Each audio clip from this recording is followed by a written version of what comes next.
call this special meeting of the Hudson Board of Education to order. Please rise and join me in the Pledge of Allegiance.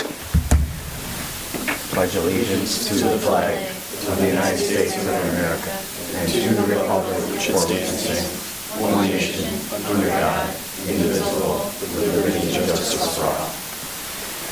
Okay, first up, we have a public hearing regarding the COVID-19 back-to-school blueprint as required by the Education Stabilization Fund in the CARES Act. Yep, the blueprint has not changed since the last time this was in front of the board, which was back on April 18th of this year. So, all right. Well, first we have to conduct the public hearing, and so once that's completed, then the board can take action. But for the public hearing, I'll make the first call for any public comments regarding the back-to-school blueprint. Hearing none, I'll make the second call. A second call for any public comment on the Hudson School District back-to-school blueprint.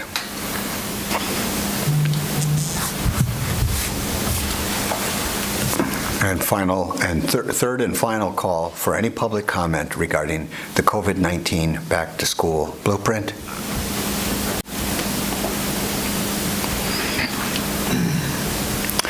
Hearing none, I'll entertain a motion to close the public hearing. So moved. Is there a second? Second. All right, have a motion by Carrie, second by Rob. All those in favor signify by saying aye. Aye. Aye. Those opposed say nay. The ayes have it. And then next up under our topics for discussion, possible action, is the COVID-19 back-to-school blueprint. As Nick pointed out, this is no change from the last one. This is required twice a year, so we did this in April, and it's now October, so that was our 6-month period, and now we're back with the same plan. Any discussion at this time? Hearing none, I'll entertain a motion to approve. There's a motion by Bob, second by Carrie. All those in favor signify by saying aye. Aye. Those opposed say nay. The ayes have it, and the back-to-school blueprint is approved. Next up, yes. Is there somebody that wants to speak? Oh, okay. I'm hearing things. All right. So first up under topics for discussion, I guess, would be the update regarding the certified staff compensation system, which we had asked that this be brought to us in October. And Andrea, this is yours. So under HR, why don't you give us the summary before you introduce our guests?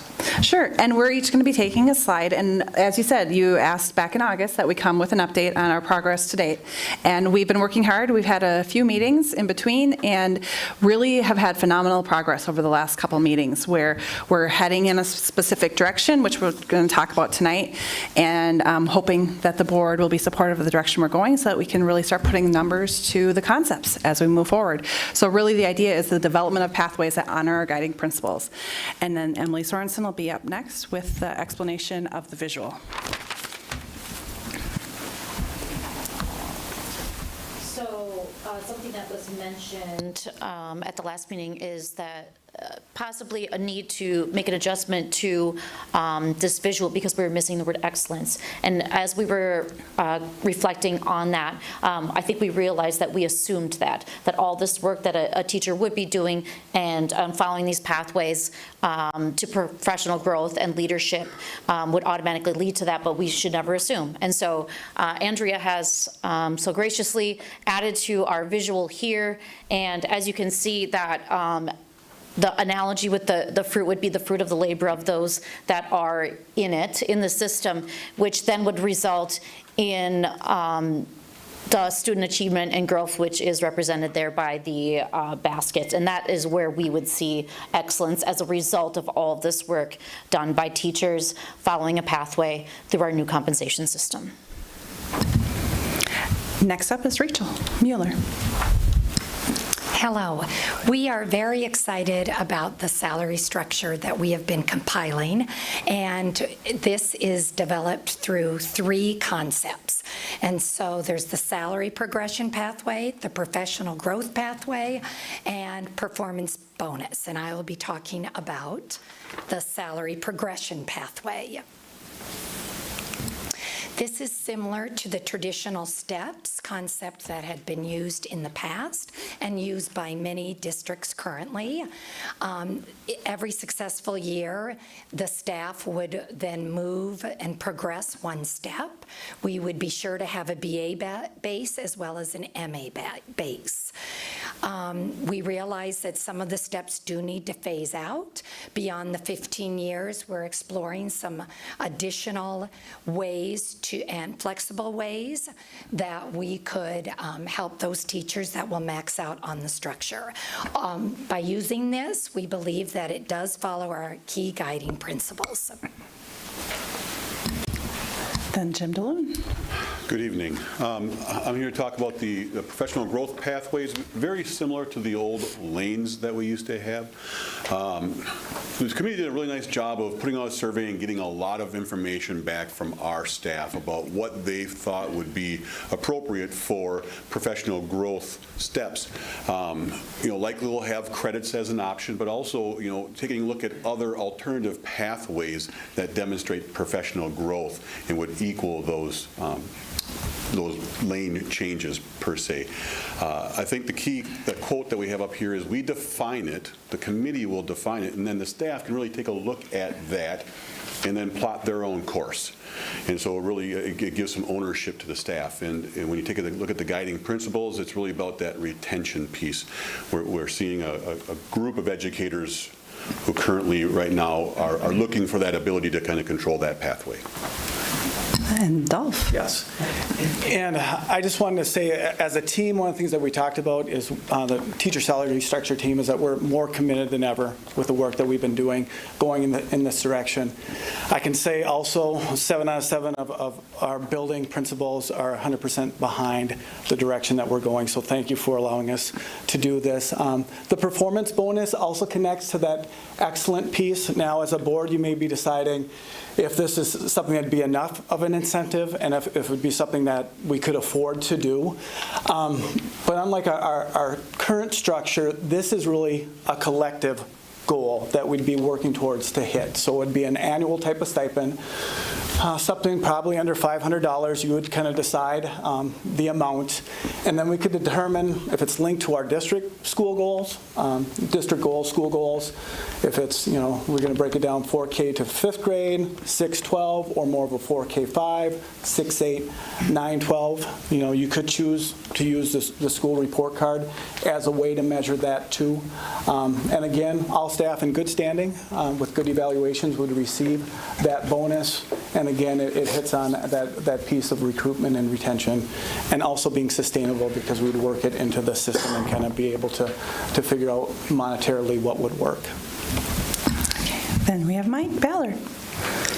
Yeah, well, once again, I'd just like to emphasize, just the ability of people to come together during these sessions has been really impressive, and the dialogue and the collegiality and the unification of everyone coming together to really try to come up with something that makes sense. The market is just different. You've heard us say that over and over again. The market for trying to recruit and then retain people here is like nothing that many of us have ever witnessed, right? So trying to identify something that has a competitive starting point. I think everyone in the group understands that at some point you're going to top out in any salary structure, right? But how can we recruit and then keep those people that we have recruited with us throughout their journey in a very predictable or maybe more of a predictable manner?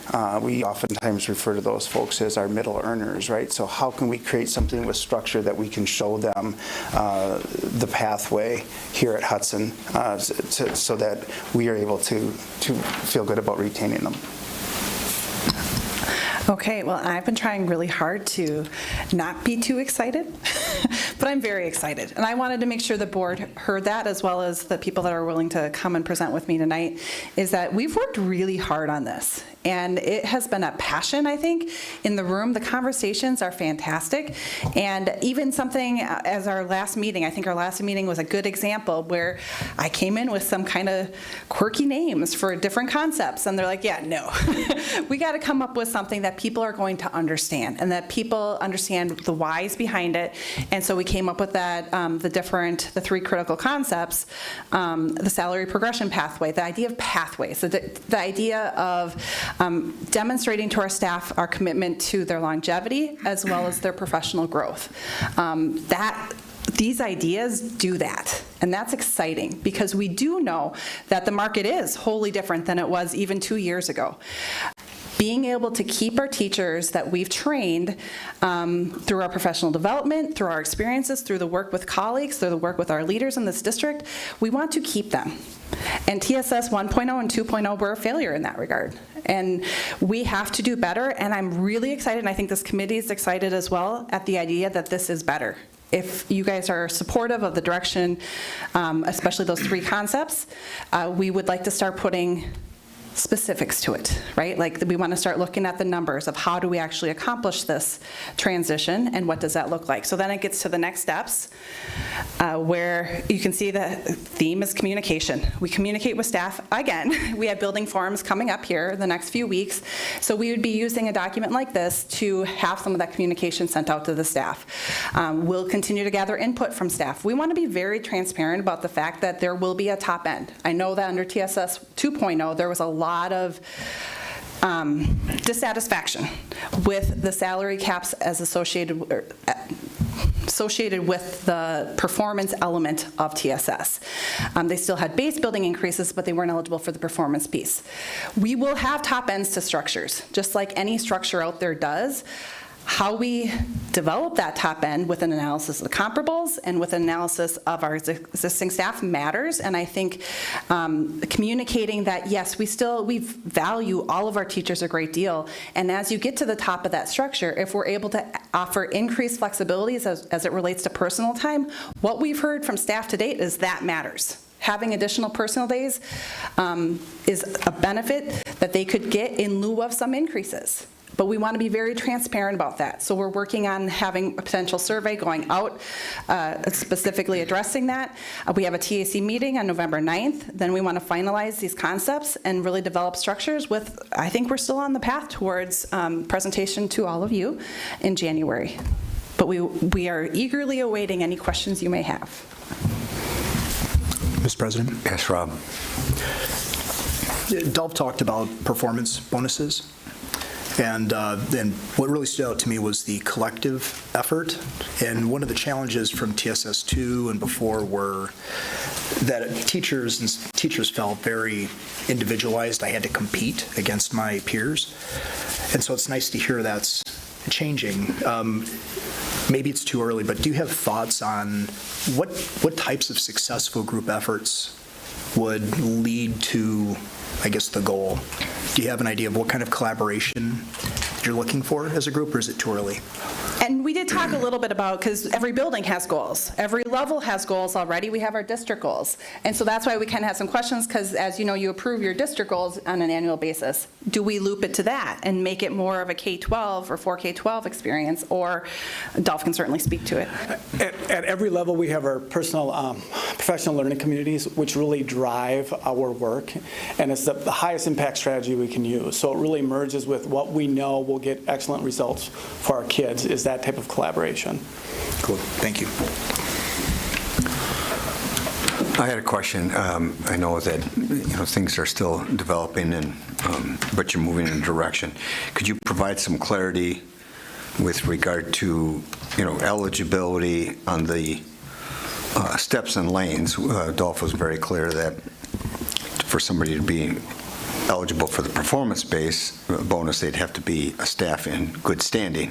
That is, not on probation or some kind of performance improvement system. How would that compare to the steps and lanes? We've talked about that as a committee, and we would be maintaining what we have in place currently, which is you have to be effective in all 6 standards in order to receive any salary progression or pathway change. So it'd be that same bar. It's either effective in all 6 standards or significant discipline. If you're less than effective or have a significant discipline within that past year, you do not get a step or a lane. And now we revert right back from pathways to steps and lanes, but it's a familiar concept. So the same idea would apply, and everyone's been in agreement with that as well. Okay, thanks for that clarity. Appreciate it. Anyone else have a question, comment? Mr. President. Yeah, Heather. So I'm curious, I appreciate the collaborative nature, and I know the cultures within and between buildings are really important. And I wonder, is there still a component here that does reward and acknowledge individual excellence? Because I know that's something that I've heard in the past, is that, steps and lanes, kind of everyone got treated the same. How do we really acknowledge and retain the best of the best teachers? Is there a component in here that addresses that? I can speak to that. Yeah, so as we're talking about this different ways to create your own path, I think one thing is an application of those things that teachers are doing. So we are going to, like, for instance, even in my learning plan, those with higher graded higher in those areas were people that had put in already a lot of extra training, a lot of extra time. They had to show some type of leadership or how they applied their learning and how it affected student achievement. So to me, it doesn't really seem any different than what we've already been doing in there. And those that put in the extra usually benefit. And that's where now, though, it would just be allow for a teacher to be able to choose that themselves. And so, and picking those ways, and part of getting to move would be that reflective piece, or how did you apply your learning, and how did you affect student achievement? And that's definitely the biggest area that we're still working through, I would say, because we had the survey, and a lot of people, I forget the number offhand, but over 130 people, I want to say, completed the survey. We've all seen the survey results there, just on the idea of lanes, or the idea of what do you think should progress people. And so we still were gathering and kind of sifting through, because there's all kinds of ideas.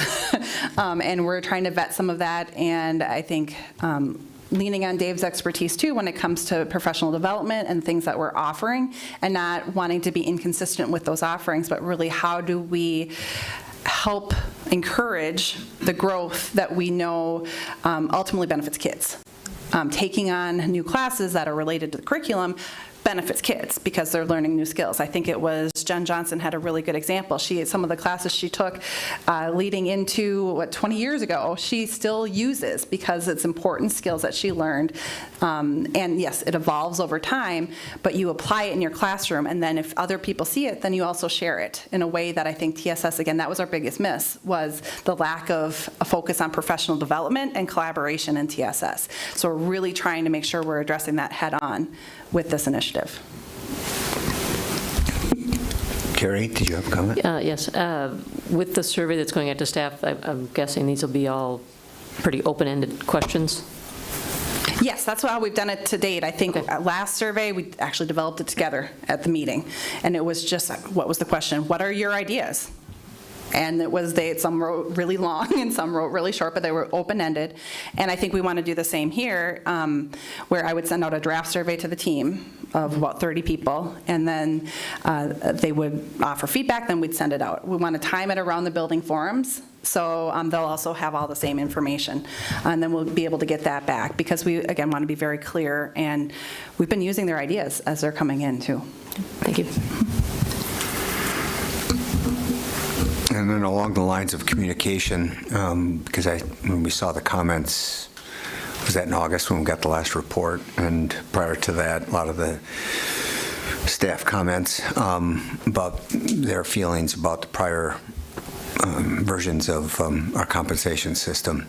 A lot of discord with regard to responding to educator effectiveness and so forth, and I'm not hearing educator effectiveness going away, because we're not going to be Correct. violating the statute, right? The statute requires us to have it. And will still be a foundation of the system from the perspective of you have to be effective across all 6 standards in order to advance. So I think it'll still be a bedrock of the system because it's a legally mandated system.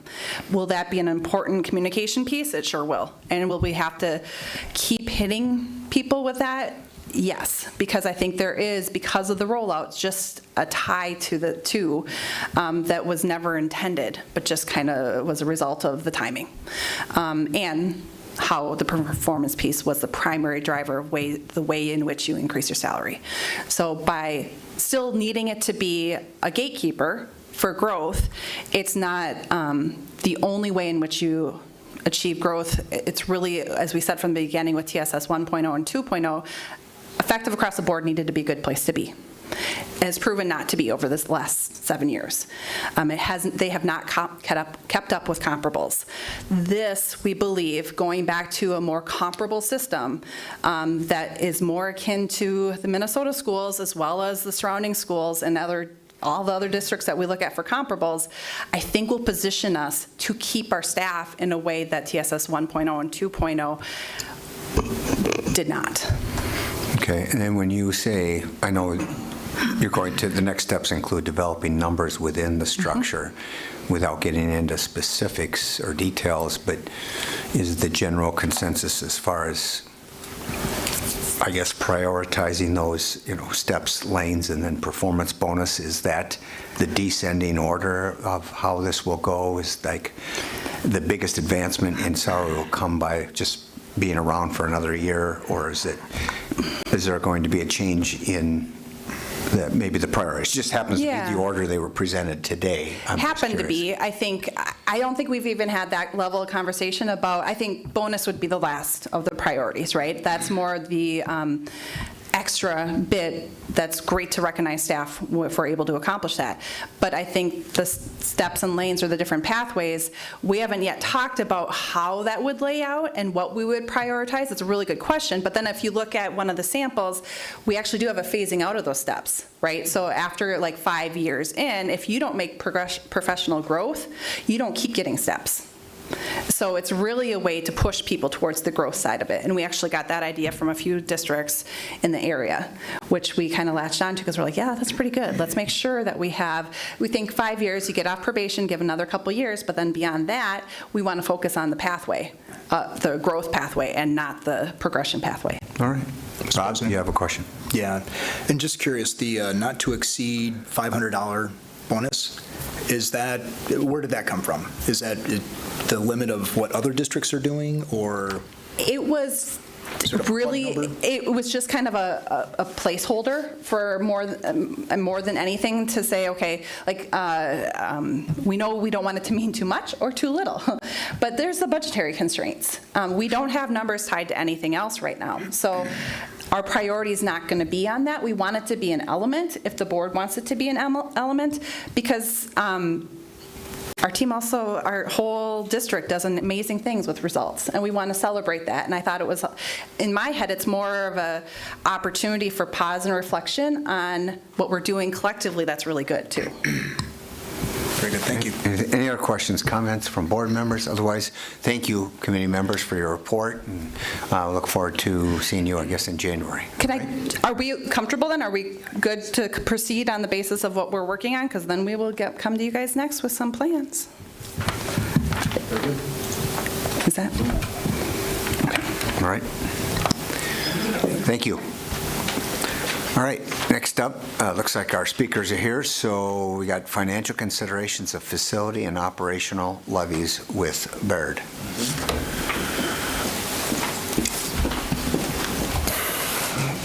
So welcome Brian Brewer back to the table. I think Brian was here. Were you here last year too, I think, Brian? We talked about this last fall a little bit. With the committee, Citizens Committee. Yeah, and then Brian was here back in 2016 quite a bit.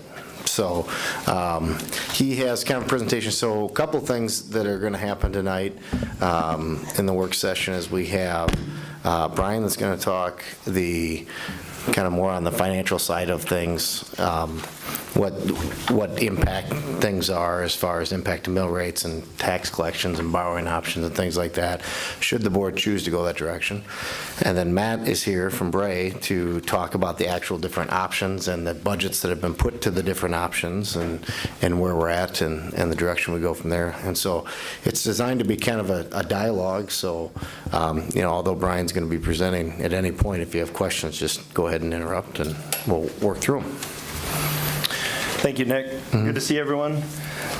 Tonight, what I've pulled together is more of a framework for a discussion, because I understand you're going to hear, I think it's 57 different options or something tonight, right?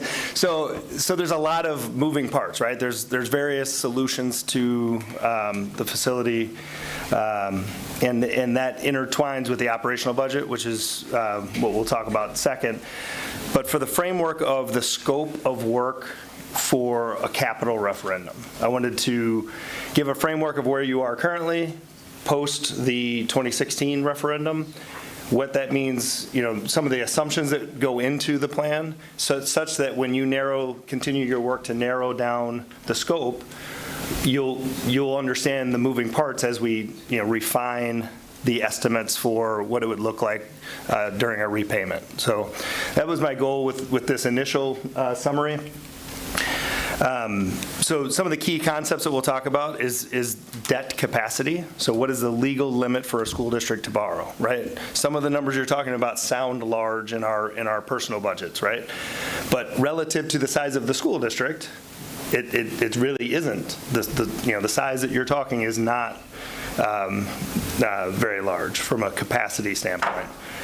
Property value, as you're all well aware, the communities that the district serves continue to grow steadily and have strong economic and demographic growth characteristics, and that factors into the property value. We'll talk about your existing debt, long-term interest rates, which have been changing, as you've seen in the financial press throughout the year, and then state aid reimbursement, how that factors in to the estimate of the local tax impact of a potential referendum. So the first slide here is, what is your debt capacity? For a K through 12 school district in Wisconsin, it's defined as 10% of the equalized property values that you receive from the Department of Revenue. So for 2022, the district's equalized property value was $6,300,000,000 for 2022. And I have another slide to talk about that growth. So at $6.3 billion, your debt limit is $630 million. As you've been paying down principal related to the 2016 referendum, currently outstanding as of June of this year, you have about $73 million of that capacity that is currently utilized, which leaves $556 million available. So I would recommend not using all of that remaining capacity. However, it just puts into perspective the range of options that you'll discuss is still a small fraction of the ability of the district to borrow. Okay? How does that compare to other districts? I mean, so we're just over 1%. I mean, there's what we're allowed. What's typical? I mean, are we low? Are we average? Are we high? Yeah, that's a great question. I get that a lot, and it's really relative to each district's growth, stage in your growth and development, right? There are many districts that we work with that are built out, right? Their campuses are the way their campuses are going to be, aside from some remodeling here, some adjustments there. Their larger facility needs are already built and implemented. So their growth or their use of capacity is potentially lower. But many districts, are either have to replace that once in 80-year project, which is, it'll dovetail into the next slide, but your base is $6 billion. That is among the highest totals in the state. I'd say probably top 20-ish. And that as a percent, your 10% allows for a lot more. So currently, this number, this percent utilization is on the low end, is the short answer to your question. But there are more factors to that. But as a percent utilization of your capacity, you would be more on the low end of the state.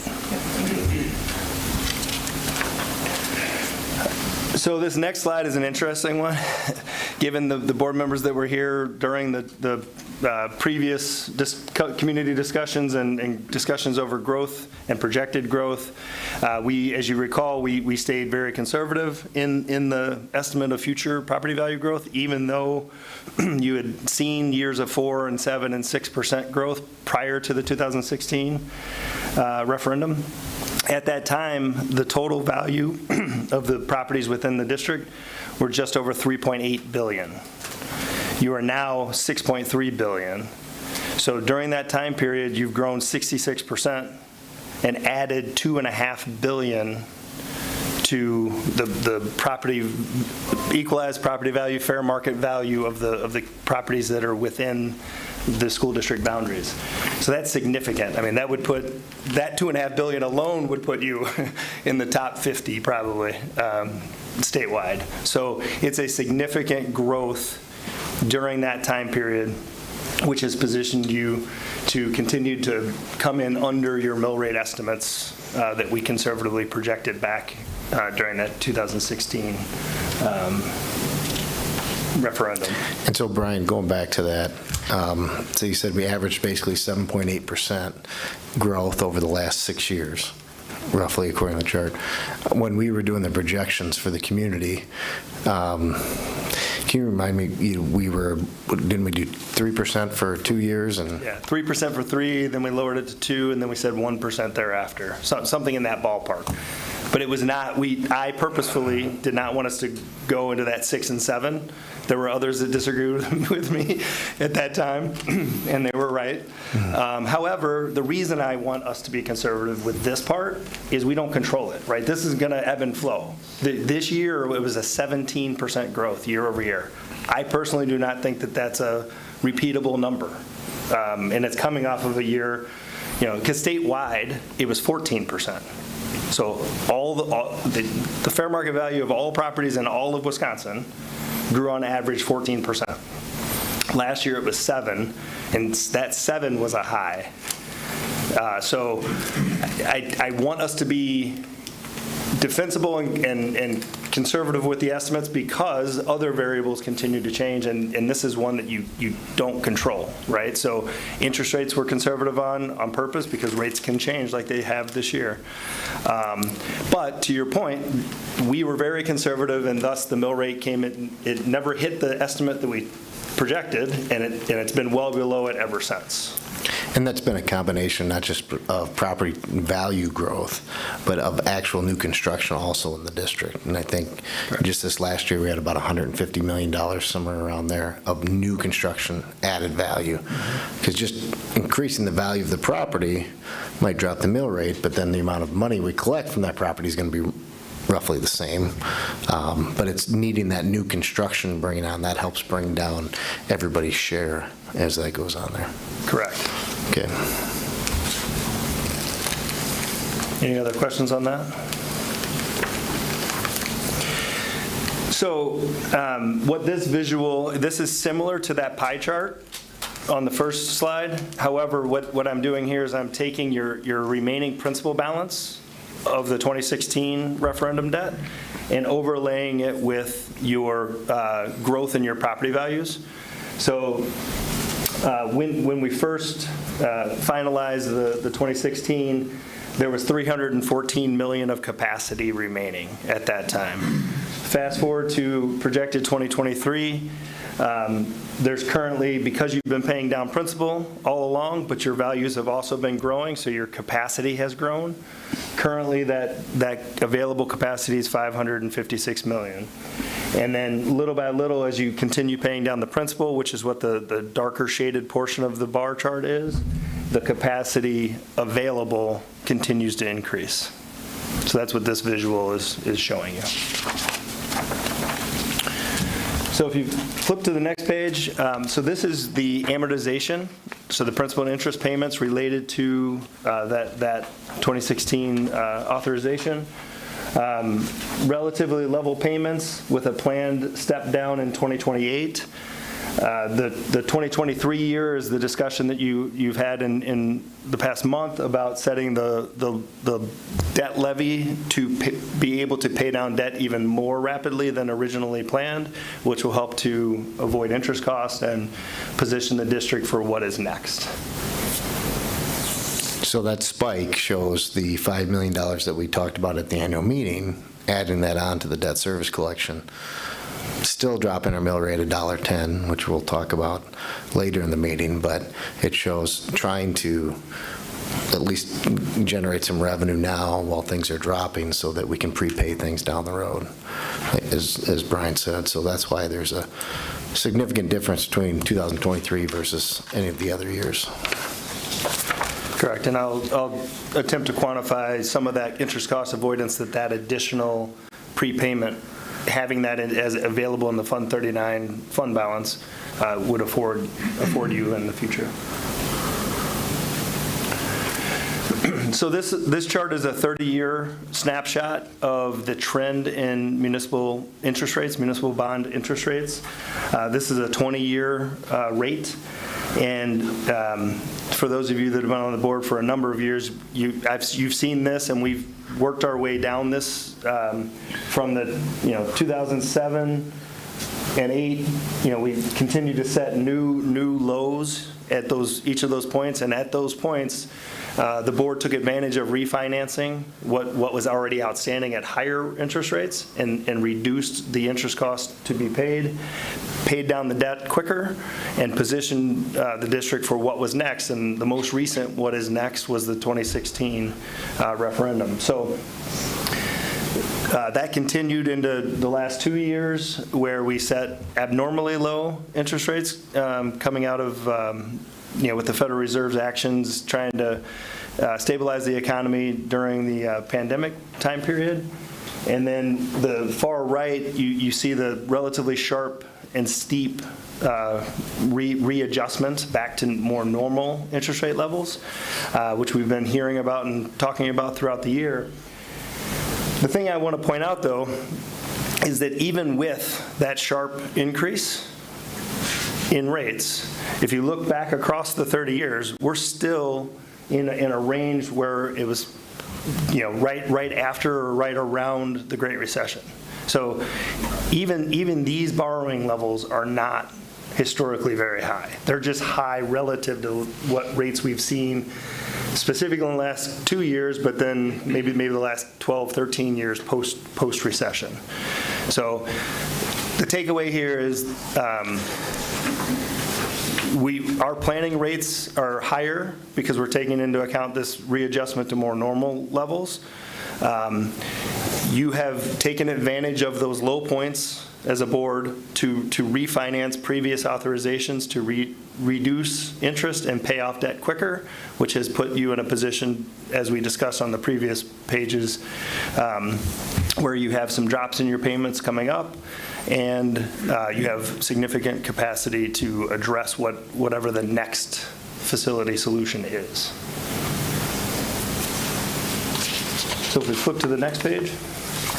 So I'm not going to spend a lot of time on this. The main thing I want you to focus on is the far right. So this is the DPI's State Equalization Aid worksheet. And so there's a lot of details and data that go into it. But the key takeaway is the far right in the orange. There are 3 levels of aid reimbursement that arrive at your total aid for each year. Right now, the district's aided at about 37, 38% of your total shared costs comes from the state. However, it comes in 3 different levels, and your primary aid is about 49%, your secondary aid is about 43%, and your tertiary aid is negative 28%. So when you see me running illustrations, you'll see me factoring that in there, because that is a component of the total cost of new expenditures. So it's a lot of detail, but it's a key assumption that we have to build into these plans, and I wanted to highlight that as we're setting the base for future discussions. Currently, as of 22-23, the district receives about $24 million of state aid, state equalization aid. There are other categorical aids that you receive, but this is the equalization aid.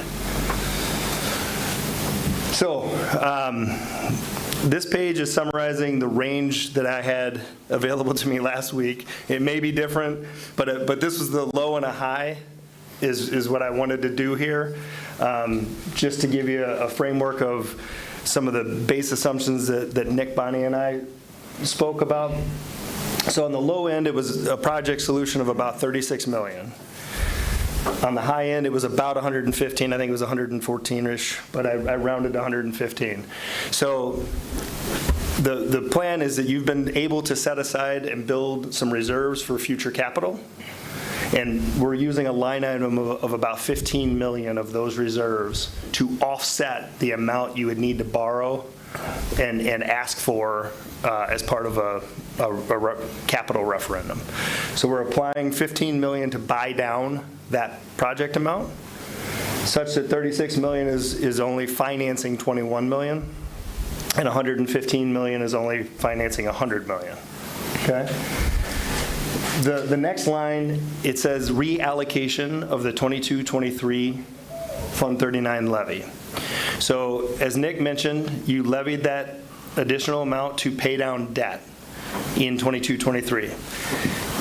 If you decide to proceed and we get to the spring when you're collecting that levy to choose what to pay down, what's most advantageous to pay down, if you choose to proceed and there's an April referendum, and that for a capital, and that is approved, one of the things we would do is evaluate, is that more beneficial to offset the new debt that would be approved in April, or is it better to offset the older debt that is already issued and outstanding at lower rates? These illustrations, because of where rates are and because we're in the early stages of deciding, how you would proceed, my assumption is you would use it you'd rethink post an approval in April that it'd be better to not borrow $5 million long-term. You would just use it to pay off a construction loan and never borrow it long-term. So you would avoid the interest on that $5 million because you made the pre-planning decision in this budget cycle. So that's a mouthful. However, the value of applying the 15 million and then reallocating the 5 million, you're avoiding on a $36 million project, you'd be avoiding 6.5 million of interest. On a 115 million, you'd be avoiding about just shy of 15 million of interest by not needing to borrow long-term the 15 million and the 5 million. So I said a lot there. Does that are you tracking my explaining it okay as to how those moving parts would work? Question? Yes, Rob. Probably more for Nick. If I remember right, in our budget, we talked about having 10 million. Mm-hmm. Where does the extra 5 come from? We started the summer talking about an extra 5 because we finished so well to the good this most recent year. We said we could do probably 15. So at a couple different meetings this summer, we talked about that. But 15's not there yet. It's just that to be approved. It's in fund balance. 10 is committed, and you just have to commit another 5. But I mean, there's 15 million there that you could commit to it and still be all right. Thanks. Okay, so with that as a background to the detail, I'm going to run through one or two of these, but they all kind of follow the same format. And it's really intended, I don't want to get too lost in the detail of the numbers because, again, these will be refined as you refine the scope of the projects. But I wanted to give you a framework of what how we're layering in the hypothetical new debt. So on the low end of the borrowing amount, you'll have more choices. So So 21 million, the far left column is the remaining payments related to the 2016 referendum authorization. Okay, so that you basically have relatively level payments through 2036, so the next 13 years. In the middle, I have phase one is a $21 million ban, and then I'm using in the gray shaded there's $5,396,000 that I'm using to make a prepayment on that ban. So you're only borrowing in phase two, long-term, about $15.6 million. Okay? So that's how we work our way across this page. So the long-term component of a hypothetical $21 million referendum, which effectively pays for $36 million worth of projects, would be a net borrowing of $15.6 million. Okay? In this illustration, I'm paying that off in 10 years. You can pay it off up to 20 years, but for now, because those payments over the next 10 years, that middle column is the main one we'll talk about on this page. So it's combined Fund 39 debt, so it's what's outstanding now, plus what would be hypothetically layered in each of the scenarios.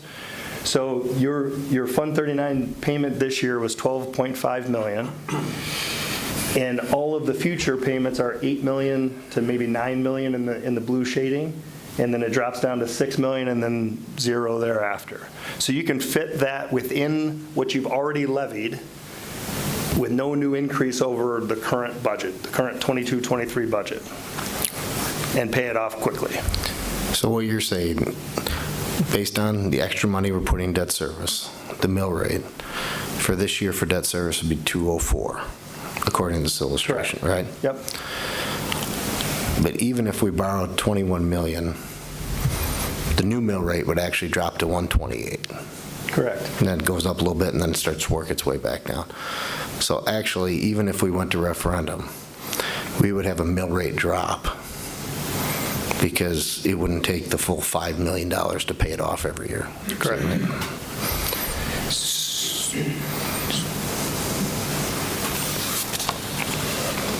Any other questions on that piece? Because, yeah, that will be what changes in each of these illustrations.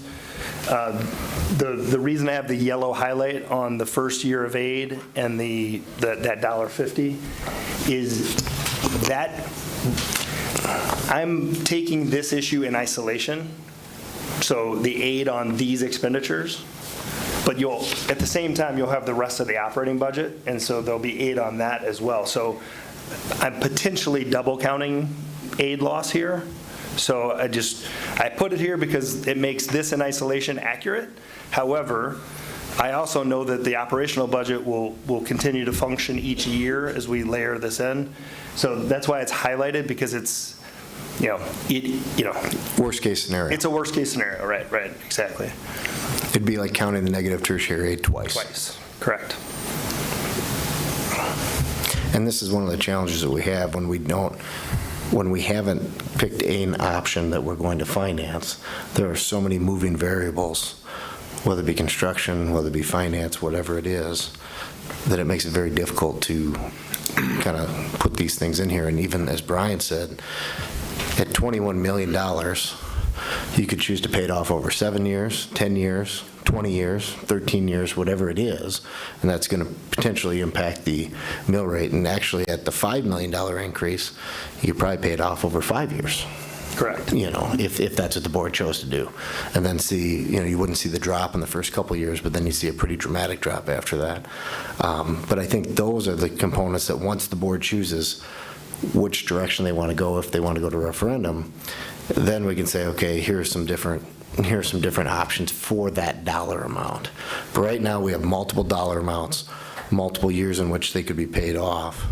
It is a moving target that is very difficult to kind of hammer down. So what we had them do is basically take the very lowest one, 21 million, a midpoint of about 50 million, so that's the next and then a high of 100 million, so that you guys kind of have the three different variations, so you can see what that looks like.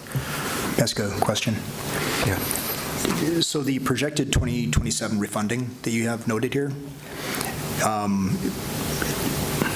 how does that benefit us? I mean, are we anticipating higher interest but quicker term, or?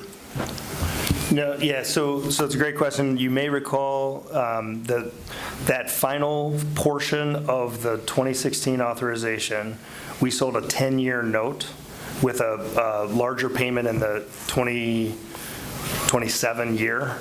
That the intent was either we'd levy and just pay it down, or we'd refinance and amortize it over another 3 to 5 years or something. So it's not necessarily for a savings at this point.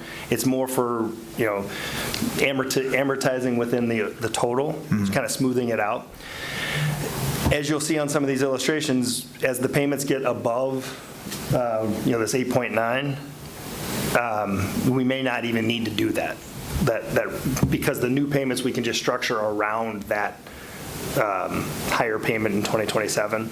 So I noted here because it's all part of the assumptions, but as Nick just said, once we narrow the scope of what solution you want to move forward with, we would refine, do we even need to do that or not? So, sure. Thank you. So as Nick mentioned, we now move to 2 middle of the road. So it's one amount. It was a $50 million net referendum. But I did it for a purpose, and it really was to show, potentially two ends of a spectrum of how you could finance $50 million. So here, same concept. On the left side is the existing payments. In the middle, phase one is that bond anticipation note where you apply the $5,396,000, and so you arrive at a net borrowing amount of $44,600,000. Okay. In this illustration, my goal was use as much of the 20 years as I can use, such that when I look at that column, the combined Fund 39 debt service, I want to keep that as low as I can over the next 20 years.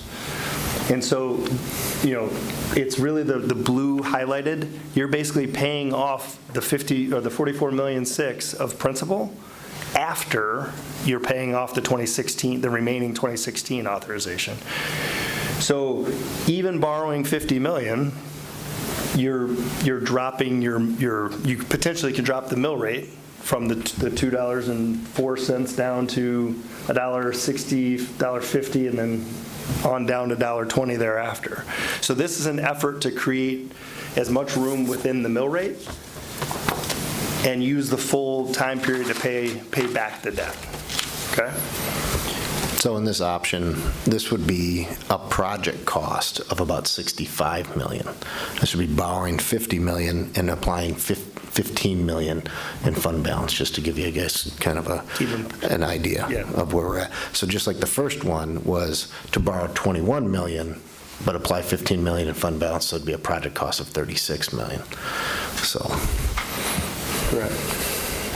So, Tim, if you flip to the next one, so this is the exact same scenario, $65 million worth of cost, apply $15 million to buy down to the $50 million of referendum, pay $5 million on the band so that you're financing $44,600,000. This time I said, well, instead of using as much of the 20 years, let's push up the principal repayment and arrive at a levy and a mill rate just under the current. And so in this case, I ended up leveling out at $11,200,000 as the payment. And it's about a 14-year repayment period instead of using the full 20 years. So trade-off is you don't have as much of a mill rate drop. You still have a mill rate drop, but not as much of a mill rate drop. The benefit is you're paying the principal off quicker, so you're paying back less interest costs over the repayment term. It's about a $17 million difference in interest cost on that. But I think, what we wanted to be able to show the board, and again, be able to hone these down once we get to a final option, is that there's a lot of room within how we've designed this so that the board can choose to delay and push some of these costs off to future, potentially the next generation of property taxpayers, or they can pay it up front, in the next 10 years, 10, 12 years, and get a reduction in interest cost as you look at it. So there's a lot of room, but both of them, I think this is what's, last time we did a debt issuing back in 2016, when we went to referendum, we told people 90 cents on the mill rate for $90 million. We said we need to raise the mill rate 90 cents in order to get the payment to make the $90 million. What we'd essentially be telling people here is on a $50 million issuance, we would actually reduce the mill rate. People would actually see it go down. Now, that doesn't mean that if we didn't issue any debt, it would go down even more. I mean, that's the truth, because that's what a lot of people say. Well, what if you didn't issue any debt? Wouldn't it drop even more? Absolutely, it would drop even more. But by setting up, trying to keep our mill rate somewhat in play this year, it allows us to kind of drop it down steadily over time. So Nick, with regards to the mill rate, when our school district realizes 17% increase in value, realistically, no matter what we do, our mill rate's going to drop. It's really what we should be talking about is what are the dollar impacts, which is probably more challenging. Because really we could be, our mill rate could drop and our constituents could see significant increases in their property taxes. Depending on what the property value did. Yep. Yeah, if their property value went up, yeah, there's no doubt about it. And that's where that new construction piece comes into play, because the more new construction that pushes that number up, that helps drop everybody else's portion down. And so, yeah, I mean, until we get to okay, this is the direction we want to go, then we can start looking at, we start pulling real property tax bills and saying, okay, on average, the average house in our district went up 12% or 13%. And so what does that mean when you adjust it, when you put the new mill rate to it? Yeah, there would be still an increase. Absolutely. I mean, it's not, when we talk about, the only thing we can control is the mill rate. I mean, as far as up and down, we cannot control whether or not their value of their house went up or down. Yeah, I mean, there's no doubt about it.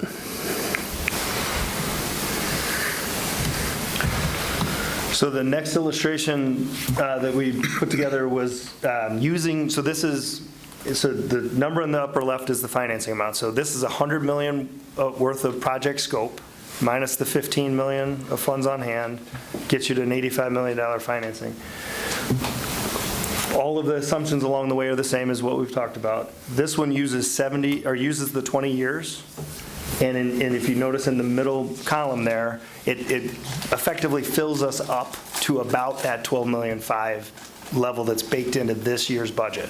So that 100-ish million plus or minus is about the number where you keep it. You can still drop the mill rate a bit, but it's getting close to maintaining the current mill rate. Let's say it that way. So again, $100 million worth of project scope. So if you flip to the next page, this is the highest end of the scenarios that we saw on the range of possibility. So this is $115 million of project scope minus the $15 million. So the referendum financing amount is $100 million. Amortized over 20 years. We do have the ability to split this and finance it over two years, but for scope of tonight, I wanted as much apples to apples as I could get. So you're effectively right around a payment of about $13 million. So it's about $500,000 higher than the current $12.5 million you have in the budget. So, anywhere from that $100 million to $115 million, we can structure it to be right at that $12.5 million that you levied for in Fund 39 this year. So going back to Rob's original question, Brian's basing everything on collection. So moving away from the mill rate, basically saying, okay, in this scenario, we need roughly $12 to $13 million to repay it every year to make our payments, our mortgage payments. So as more stuff comes online, as more new construction comes online, this portion of people's property tax bill should go down as new construction comes online. Now, if everybody's value just goes up and there's no new construction, then it's really not going to change. It's just, everybody's going to pay the same portion. But if we consistently have $150 million a year worth of new actual property online in Hudson, you will see the impact of this number will continue to go down for people. There'll be real dollars that will actually go down on their taxes because it'll be spread over a larger group of taxpayers. Do you have a sense, Nick, and probably unfair question, but of what that run rate has been over the last couple of years? 3 years on new construction ads by year? Like as a percentage of our increased in value? 50 million versus a 6.3 billion. I mean, do you have? No, but we can get that number. I mean, every year in the annual meeting, we put that number in the annual meeting, so we can just go back and look at like the last 3 or 4 annual meeting books and give you a calculation. I mean, I would say it's been close to the 100 million mark at least every year since I've been here, and we haven't had these kind of increases. But yeah, I mean, we can absolutely pull that number. But I think, the big highlight of any of these things is just, it's almost impossible to dial in exactly what the numbers are until we get a solution until we say, it's going to be, 16 million, or it's going to be 68 million, whatever it is. Then Brian will be able to say, here's 3 different ways to do that 16 million, and this is going to be the most advantageous for your district, or this is going to save the most interest, or those things. But we really can't do that on this many options, because inevitably it's confusing now. It's going to get more confusing, and the people sitting around this table have more time into this than the average person. So that's why it'll be extremely important for us to kind of continue to narrow things down so we can give you better numbers as we continue to narrow down. So with this illustration that's up right now, even the most expensive option that's under contemplation now would result in a tentative mill rate increase of about 27 cents. From 204 to 231? Yeah, and again, that's that 1 year, which I might be double counting aid. So conservatively speaking, yes, you're reading it correctly. However, it's potentially mill rate wise about 5 cents. That 2009 or just flat. Yeah. And the other numbers? Yeah, so, right, I could also, which you've done in the past where you borrow what you need for the first year and then you borrow a second year, which would get us another payment year of 2044. So that would also. Pushing it out further. Yeah. Right. So, I mean, we can, to Nick's point, if you get to that, if one of these options is in this ballpark, we can refine this to get you a better working number. In my mind, what I want you to leave tonight, it's about flat is what I would, all the way up to your highest end of your scenarios. We could structure it in a way that it's, about flat with what your current payments are in the 22-23. One of your first slides was the current debt level, or as of June of 2022, was 73 million. And on this, each of these illustrations, you've got the existing Fund 39 debt service going out through 2036. It's about 93 million in payments. So we'd be paying 93 million to pay off the 73 million in principal, roughly, correct? Of the previous debt, you're saying? Yes, previous, yeah. Yep. And that's just a function of the low interest rates that we were able to buy all of those bonds at. Correct. Yeah. Yeah, we wouldn't look at refinancing probably anything that we already have issued. We got a really, really good rate. Yeah. But even if you go back and look at the slide on rates, right now, although yes, they're much higher than where we were borrowing in 2016, they still are sitting around 3.5% to 5%, somewhere in there for municipal bonds. Today? Yeah. No, 4.5% to 5%. 4.5% to 5%. Currently. And so everything I've run here uses 5.5%, so a full percent higher than today, primarily because the Federal Reserve is likely to raise it next month and again once more before the end of the year, based on what they're saying and signaling. So I wanted to be higher, and then we come in better to the extent we can. But just to give you an idea, and I think Matt will probably touch on it here in a little bit, the rate of inflation on construction right now is 3 times that. So continuing to wait, although nobody likes to pay interest, the exact same things start costing dramatically more money if we continue to push this down the road. Okay. And then your last slide Yes, says so summary of debt capacity. Yeah, so this is the 115 million, which finances 100 million. So that's with the purple portion of the stack bar. So going back to that chart I showed you, page 3 or so, this is what would the capacity look like in 2024 if you issued that full, what would be net 94 million. You'd still have 485 million worth of capacity even after the high end of the scope range. So circling back to my very beginning slide, you have plenty of capacity to take on what the solution is. It's just a matter of figuring out what is the right solution for the future. Okay. Any further questions for Brian? No. Will you still be here when Matt's talking? I'll be here through the rest of the discussion. Are we going to Matt next and then coming back? Okay. Okay, Yep. great. Perfect. Thank you. Thanks, Brian.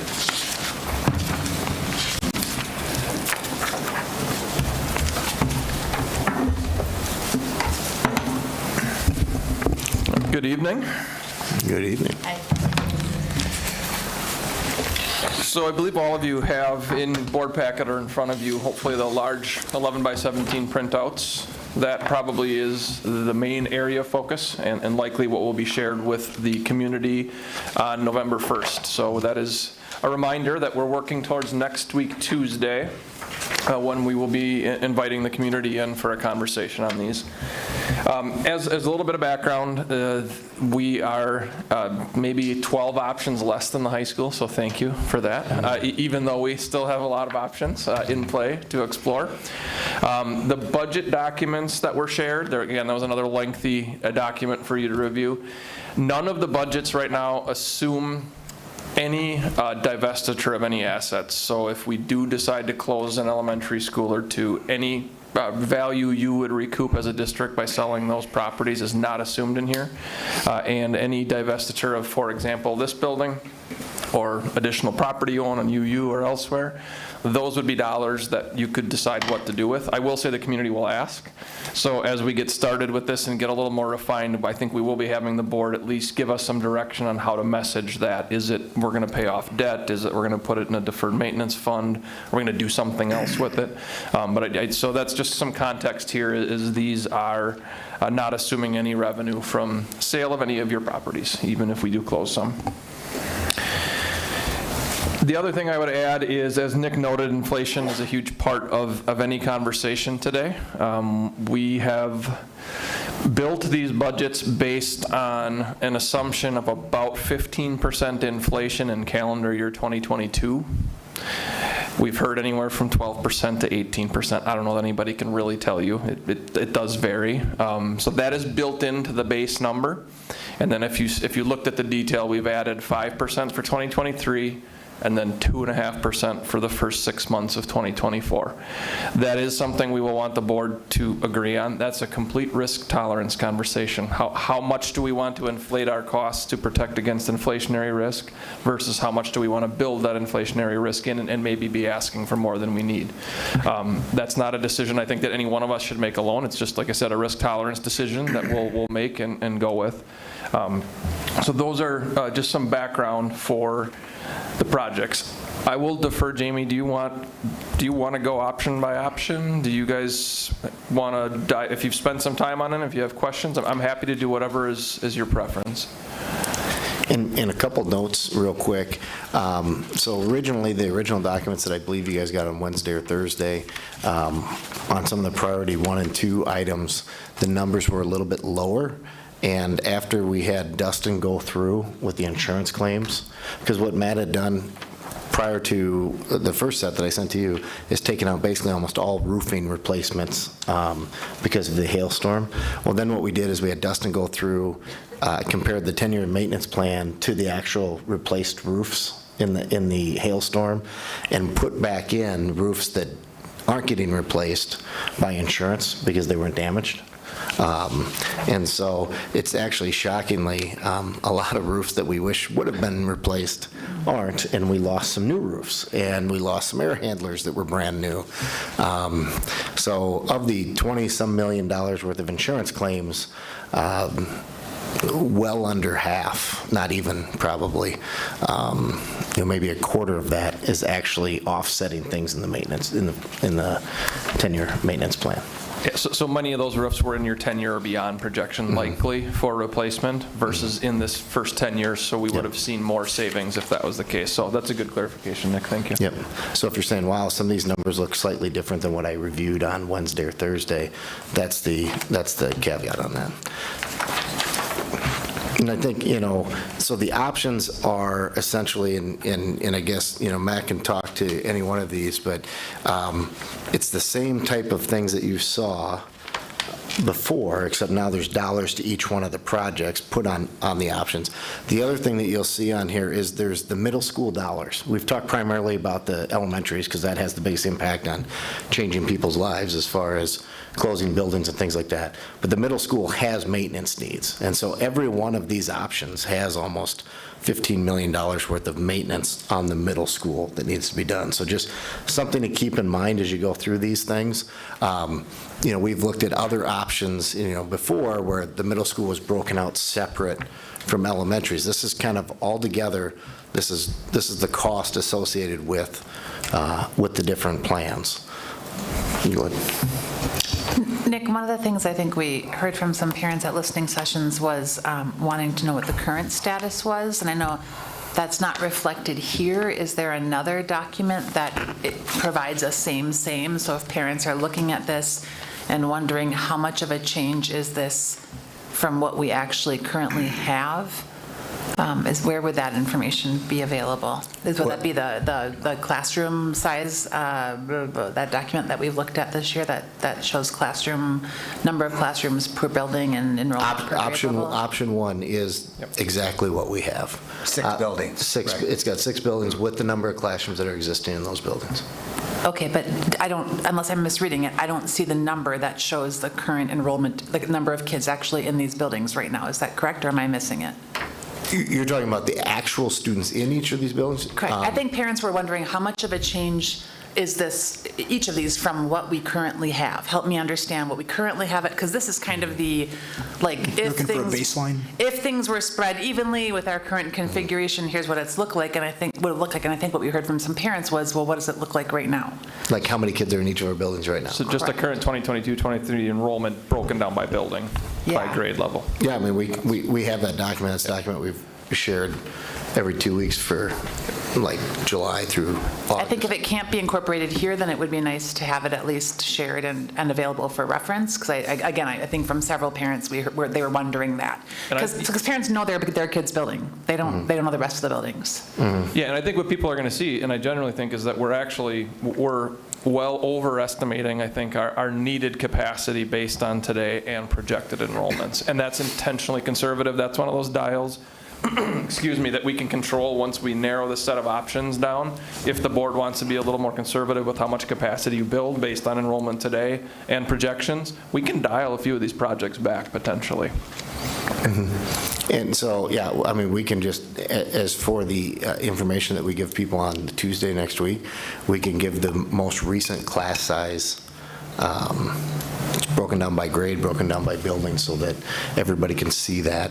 There's really not a good place to put it on each one of these sheets because depending on rebound drain on the different options, they're gonna change. Maybe on the first sheet, could you just add an extra column? In the notes column? No, just maximum capacity, enrollment target, current enrollment. Oh, if we assume this is the let's keep what we have, then those numbers would slide in well to this one. But as Nick said, keep what we have building-wise, but as far as, capacity will change, or student pupil per classroom will change as we make adjustments. So have it only on this one to reference back? Well, I'm just saying it's hard to if they're looking for, I want to see what this is going to do to my school, I mean, we've had the discussion about low class sizes in Holton being addressed, has to be addressed for efficiency and fairness. So I don't know. I just think a separate sheet would probably make more sense, because otherwise you're going to have a piece of data on option 1A that you're not going to have on any other option. And people are going to go, well, you told me how many kids are in North Hudson on 1A. Tell me how many kids are in North Hudson on 2C.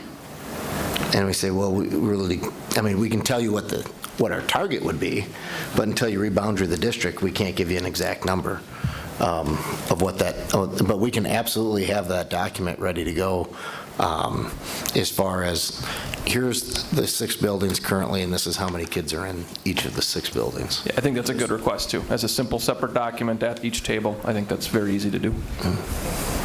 So are we putting it out there that if we stay the way we are, there still will be a reboundary, probably, or? There would or would not, is that what you said? Yeah, I mean, because. I guess that would be, so, I mean, that's the other option as we go through this, is you could reboundary and still keep 6 buildings open and not have them be very full. So reboundary so that certain buildings are fuller than others, and that you actually have empty classrooms sitting in certain buildings versus empty seats in certain classrooms. You understand what I'm saying? Yeah, So both option 1A and 1B do not change capacity, do not increase capacity. You could or could not, you would be able to, but you wouldn't need to reboundary based on current enrollments. So those are all added layers of 1 and 1A, or 1A and 1B, sorry. I will do that a lot as we go through this. Just so you realize, that is the situation with 6 buildings, is you have excess capacity in both, and how you use that capacity would be a board, I think, decision regarding boundaries. So you could reboundary to cut down the utilization rate in certain buildings much, much less, so you could reduce number of sections, if that's something you chose to do. Or you could just choose to change class sizes. Well, I guess to get to your question, Matt, maybe if we could just address option 1A, and then there's an estimated operating referendum. It says 8 million, and that doesn't seem to change if we go down to 4 buildings, and so I'm confused. I thought the operating referendum, needed operating capital would go down if we consolidated schools. It does. In option 2, it goes down to 5 million. That is the variable that is going to be, I think, the most difficult for our community to understand the moving parts and pieces of, is, why does a capital referendum not increase taxes potentially? Now, unless we shared the wrong ones. So if the documents I sent were shared, then they would not be correct. The ones on the board docs are. Okay. So the one we have electronically then do show it going down to 5 million. All right. So option 2A shows an estimated savings of, let's say, 2.88 million associated with the closure of 2 buildings. Okay. So the ones that we got paper of, which must have been earlier, that was just an error. This was, Okay. I didn't do the operating pieces. Nick and team put those in, so. Okay, got it. You don't want me doing the operating piece either? Yeah, no, that's my fault. I mean, because the ones on the actual public agenda that are tied to the public agenda, they show $5 million estimated operating referendum in options 2 through 5. Got it. And so what's in the board packet better reflects what we plan to share with the community on the first. Is that fair? Correct. What's online in the board packet would be the most up-to-date numbers. So Nick, with the operating levy, are you thinking reoccurring and with some kind of inflation factor, or is this 3-year, 5-year? Well, you can't, I asked Brian that. I said, hey, could we just tie it to a percentage and have it be like 5%, and every year it's 5% of our Fund 10? But no, really what it is, and we're going to get into this discussion as well, is the $5 million is kind of that point where we're going to have some surplus for a couple of years and some deficits for a few years after that. So almost like that $5 million would last about 8 to 9 years. based on projections. But you are thinking reoccurring? It would be reoccurring. Nick, can you clarify the 8 million would do that, So- or the 5 million? Both of them would do that. And the big difference between 8 and 5 is a $3 million worth of savings related to staffing. So if you don't get the $3 million related to staffing and you decide to keep 6 elementaries open, you're going to have to go for a larger operating referendum, which would be about 8 million. And I think we're going to be talking operating referendum a little bit after we get through the. So we want to focus on the capital. Yeah. So right now, just focus on, really we want to focus on just the capital cost, the capital budgets, the options related to construction stuff, and then we'll talk about the operational side of the house, so we don't get people confused. But the goal is to continue to help the community understand that they're interwoven, right? That there, in theory, is potentially 2 referendums that need to be considered, a capital and an operating, and the operating amount is directly impacted by the capital, meaning how much savings can we achieve through a capital referendum directly impacts the operating. And based on what we just saw, hypothetically, mill rate isn't impacted by these options from the capital side, but there will, I believe, always be an impact for an operating. Is that fair? Yes. So that's, I think, that's the layer of information that has been missing for the community in our early dialogues. I shouldn't say community, parents, sorry. In those parent meetings, that was missing. Because to them, and I get it, it just seems like we'll keep the buildings open and go to a larger operating referendum. Why wouldn't you do that?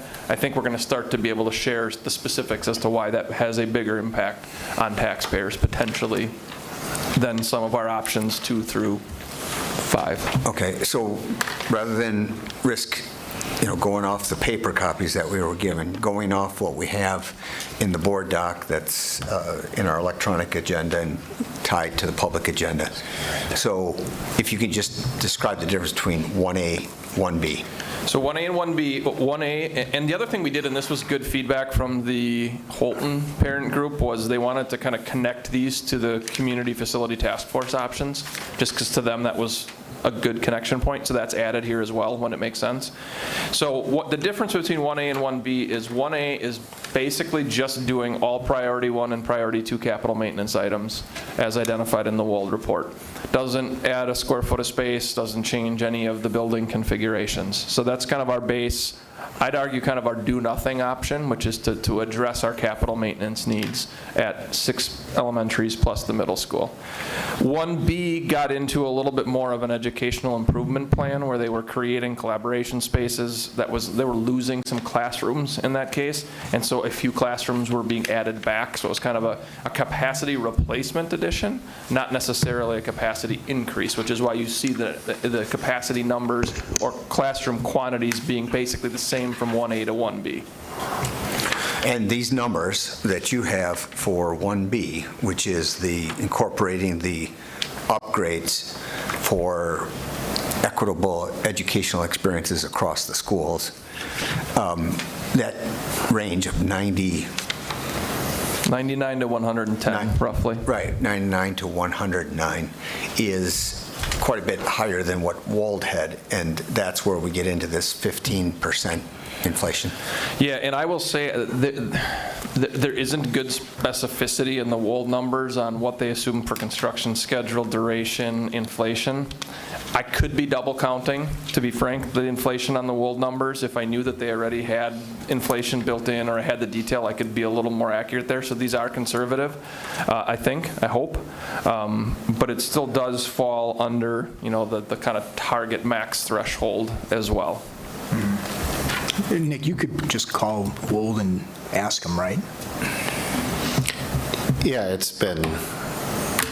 They still love you, don't worry. Yeah. And I'm not using that as an excuse. When there isn't 30 different budget line items we're creating, we're going to have to go back and recreate all these anyway. And I'm optimistic, and I'm hopeful at least, that when we do, we might find some savings there versus seeing things go up in price. Well, and I think the other piece is when we originally did these budgets with Wold back in 2021, this is before inflation started really going through the roof. So, yes, they would have had inflation built into their budgets, because obviously you don't pass a referendum and start building that next day. However, I don't think anybody was projecting the type of inflation that we've seen over the last year when that was done. So although there may be some room in these budgets, I would guess that, when you talk about if an elementary school cost, $35 million a year ago, and you had 20% inflation of that same building is now $42 million. And you haven't gotten anything more than you would have gotten the year before, but you've paid $7 million more. So I think that is the piece that people just have to understand, is continuing to push this down the road, things are only going to get more expensive. So the Krause-Anderson numbers from, what was it, 2017? 2017, the Krause-Anderson budgets, yep. They helped quantify some of these. They went through those, the priority 1, priority 2 that they had and updated them? There's some overlap between the Krause report and the Wold report, trying to exactly identify where those all are. I haven't gone there yet, but obviously as we land this plane, we will, and we'll have detailed budgets for each one versus a range. Sure. The biggest difference is, we have to get the number of options down if you want better data. I think that's the bottom line on both the financing side and on the construction side. We have to get the number of options down. And when I say down, I don't mean like from 17 to 14. I mean from like 17 to 2 or 3 maybe at the very most, preferably 1. But we have to start getting those things down, or we won't, because what's going to happen is we're tied to whatever numbers we put out. Those are kind of our high water marks, because we don't want to come out and say, in 3 months from now, this option is actually $127 million. To say, well, what the heck? Back in October, you said it was $109 million. But we also, you don't want to inflate the numbers, because you're trying to hedge your bet so much that people start to go, come on, this is getting ridiculous. So we have to get the number of options down. And I think the other thing is, as you go through these different options, as Matt said, 1A and 1B, the difference is between do the minimum amount of maintenance and bring everything up to an educational adequacy that would be like Prairie and Rivercrest, essentially. They would have flex spaces and different things like that. That's 1B, correct. Yeah. Yep. And then you get into option 2, there's 5 different variations in option 2. I think 2A through 2E. Yep, and 2A is basically closing Holton and Willow River, just doing capital maintenance. I will say this option, while it may look appealing from a budget perspective, would be very difficult for you to manage capacity, I think, on. This option would put us in elementary rebounding almost yearly. Pretty consistently. Because this would put our capacity at 2,200. So we'd be running at about 98% capacity unless we had a big drop in students. So just closing 2 elementaries and not getting any type of additional classroom capacity, we would end up just being in a constant rebounding in order to... Which is similar to option 5, right? Option 5, we'd actually have more wiggle room if we kept 4 elementaries open and sent the 5th grade up, because you'd take 300 and some kids out of those 4 elementaries. So right, but I'm just looking at your capacity, and again, unless this is wrong, on option 5 it says max capacity 2236. Yeah, but you got to remember there's going to be fewer elementary kids, because the 5th graders are going to be up in the middle school. Okay. So instead of having, let's say, 2,150 elementary kids or 2,100 elementary kids, you're actually only going to have 1,800 elementary kids, because 5th grade is no longer in the elementary buildings. So capacity stays the same, but you have more wiggle room there. Okay, then just a suggestion, because I know I jumped ahead to option 5. But then what I would do with that capacity enrollment classroom totals is I would take out 5th grade being lopped in with 3rd, and I would say K to 2, 3 to 4, 5th to 7th, good and 8th catch. to 12th. Good catch, Jamie. Yes, I think that's wrong in this. Thank you. Is that not in there? Yeah. No, I have it as the other grade configurations, I think, from before, so that's a good catch. Let's see. I can't believe I missed something in this many options. K or 2, 3 to 4, K or 2, 3. I think this thing is a high school. That one. No, you're right, Jamie. Good catch. Okay. All right, so, and I guess we could talk in great detail on these 5 options under 2, right? Is there 5? Yeah, I can give Just you the option 2, high-level overview if you Sub-level, want. but Yep. what I want to get is some discussion from board members looking at options 3 and 4, which are substantial changes from the way that we would do it. Option 2 is simply same grade configurations, just fewer buildings.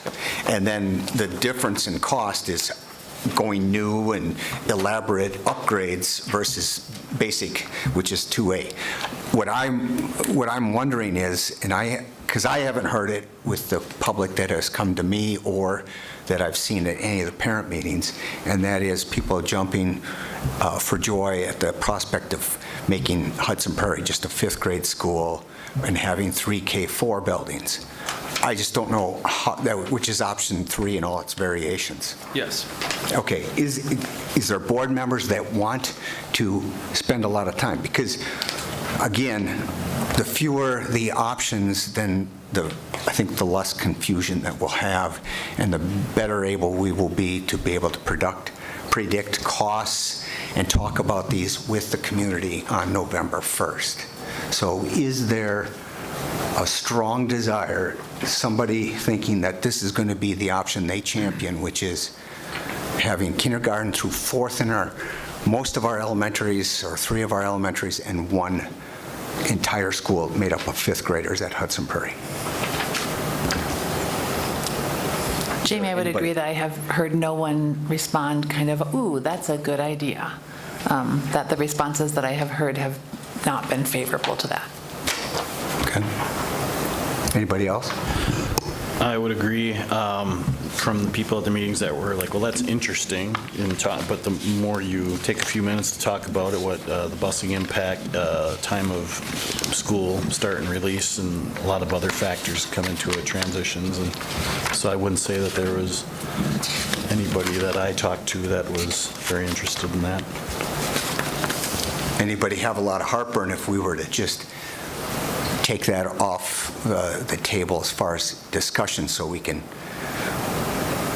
for almost no other reason other than just to reduce the number of pages so that we're not spending substantial amounts of valuable time talking about options we're never going to approve and put on a referendum? Anybody? Do I have to do like the public hearing, going once, going twice, going 3 times, hearing none? Then I think we just take option 3. Now, same discussion, only with option 4. Now, here I heard at least some discussion that there are pros and cons to this option, and that this option, again, being the fact that we would have 2 buildings that would be K through 2 and 2 buildings of 3 through 5. Which, one of the parents, at least one of the parent meetings, I heard, well, why would we create another level of transition, and wouldn't that be harmful to our kids and so forth? It's not that we're trying to consider an option that might be harmful. This is just another option that other districts find successful. It requires, again, a lot more busing from the standpoint of kids got to go somewhere, just that they'll not be going to maybe the same school, and they won't be going to the same school. They will at 2nd grade to 3rd grade. But, it's less rebounding, because essentially you only need 2 boundaries. And so it would be far less rebounding going on. But again, same question. Do we want this option to advance to a community-wide meeting that's attended by 500 people? I'm being hopeful here that we're going to get 500 people next week, but I thought we'd have a few more tonight, to be honest with you. yeah, right. So maybe to save me the flipping back and forth, the option for, the options parallel option 2, correct? So in both cases, we're talking about 4 buildings. It's just a matter of, do we have 4 K-5 buildings, or do we have 2 K-2 and 2 through 5? Is the financial impact significantly different, or is it pretty much a wash, and so we're really talking about which learning environment do we like better for our kids? Yeah, I think the financial impact is going to be negligible. I mean, there's not a huge additional savings doing that. Now, the one thing you do get is you get fewer attendance boundaries. You essentially end up with a district that has 2 attendance boundaries, and more than likely, probably don't have to change them into perpetuity other than maybe a little tweak here or there, because you're splitting basically the district in half. So the fewer the attendance boundaries, the less likely you have to change them more often. And so that's some benefit of that. I guess the other one would be the more classes of the same grade level you have in one building, the more likely you are to lower the average class size, because every new student that comes in that grade level, you have the option to spread it across more classrooms. And arguably, if you have a low class size or a low total number of kindergarten students, for example, in 1 year, you may be able to reallocate a staff member or save some sections more easily than with 4 attendance areas. I think the biggest concern that I heard at the parent meetings was, and it was parents and teachers talking about the benefits of having K-5 in a building, that those older students really do add value and create community for the younger kids. I mean, that came up, and then, yes, we have less walkers than one might think, but it would be bigger distances for more kids, whether your kid is driving a bus or whether you are driving your kid to school. I mean, bigger distances for more kids. So, I mean, if we were forced right now to start to say we have to narrow things down, I would look at that and kind of go, why? But when we have a passion around, hey, let's keep K-5, let's try and keep schools as close to our homes as we can, that one to me would seem odd. I think what I heard from parents, the interest part was more like, oh, I'd never thought of that. Oh, other schools do that? Oh, that's interesting. But I didn't hear a lot of excitement about it, whereas I did hear some real concerns about the disadvantages to that. I'm trying to remember when the summary of things that folks jotted down at those meetings. Were there positives jotted down by attendees regarding moving to that model? I think there were positive and negatives on each of the models. Some of them obviously had more than others. But I think, I think you can see all of those things online because we have them all posted online. Tracy's got them all posted. So, I mean, if you eliminate this model and you eliminate number 3, just so people know, we're basically back to where we were a year ago, which was all 6 or 4, and potentially option 5, which is the push grades up. And I think that's, the big question that we would have to have from the board is, if through the parent meetings and the feedback that you're seeing online, you don't see people saying, we would invest money in order to get to option 5. We would do option 5 if we didn't have a choice because we couldn't pass a referendum. Well, then we start taking some of those things off the list. But I just want to make sure that we're clear as we go into November 1st, then the messaging is going to have to be, based on the feedback you heard from parents from the parent meetings, you've said, we're taking some of these options. We're not even going to consider them with the community. That's what I'm hearing you say. Okay. Rob? Mr. President. And so my takeaway from the parent meetings, the 2 that I participated in, and I talked with a couple of my fellow board members, as it relates to the other 2, most of the parents that were sitting there were more in shock that they're even having a conversation about closing one of their neighborhood schools potentially. And so their minds at that point were not open to a conversation on anything other than how do I save my school? Right, wrong, or indifferent. On the first, when we visit with the community is going to want to have a conversation around what are the pros and cons of each of these, because this will be their first exposure. And I think we as a board are probably struggling a little bit with, this is maybe our second exposure to this, and we're trying to work through mentally for ourselves what are the pros and cons of each of these, and we really don't know. The pause, when Jamie, rightfully so, asked about excluding option 3, the pause we all had was, we don't know. And we've maybe talked to a handful of parents, But at the end of the day, we haven't really engaged our public in much of any of this. And so for us to exclude options versus humbly better preparing for the first as far as what the pros and cons are so that we're efficient in the conversation, I think that makes more sense. For us to arbitrarily, and not arbitrarily, but basically just what our guts tell us, what to include and what not, I think is going to hurt us as we continue to ask the public for support. There's a lot of stuff going on here, a lot of moving parts, a lot of dollars, but at the end of the day, our parents, they're going to say, well, what's in it for me? People who have no parents, or people who are not parents, people who don't work for the district, to Nick's point, from a involvement with the district, their only real involvement is when they get their tax statement. And so what's in it for them? There's a lot of work here, but I don't think it's for the board at this point to be narrowing options per se, just how do we better prepare for the first? Well, I think that is better preparation, is to try and, focus rather than confuse and expand. And you're right that maybe the community, this will be their first opportunity for face-to-face conversation about it. But as Nick's going to point out, this has been discussed, a facility plan. We had task force. Option 4 was not explored at the community task force. I grant you that.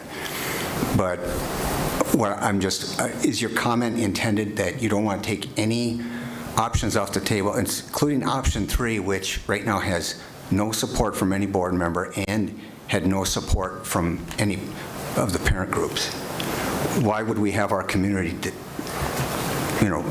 spend time in that 2.5 whatever hour meeting that's going to be on the 1st talking about 5 options that none of us are going to adopt? Well, I think those are fair points.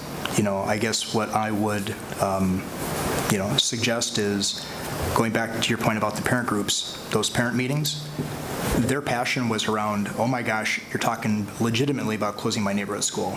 There wasn't a whole lot of listening around any of these other options.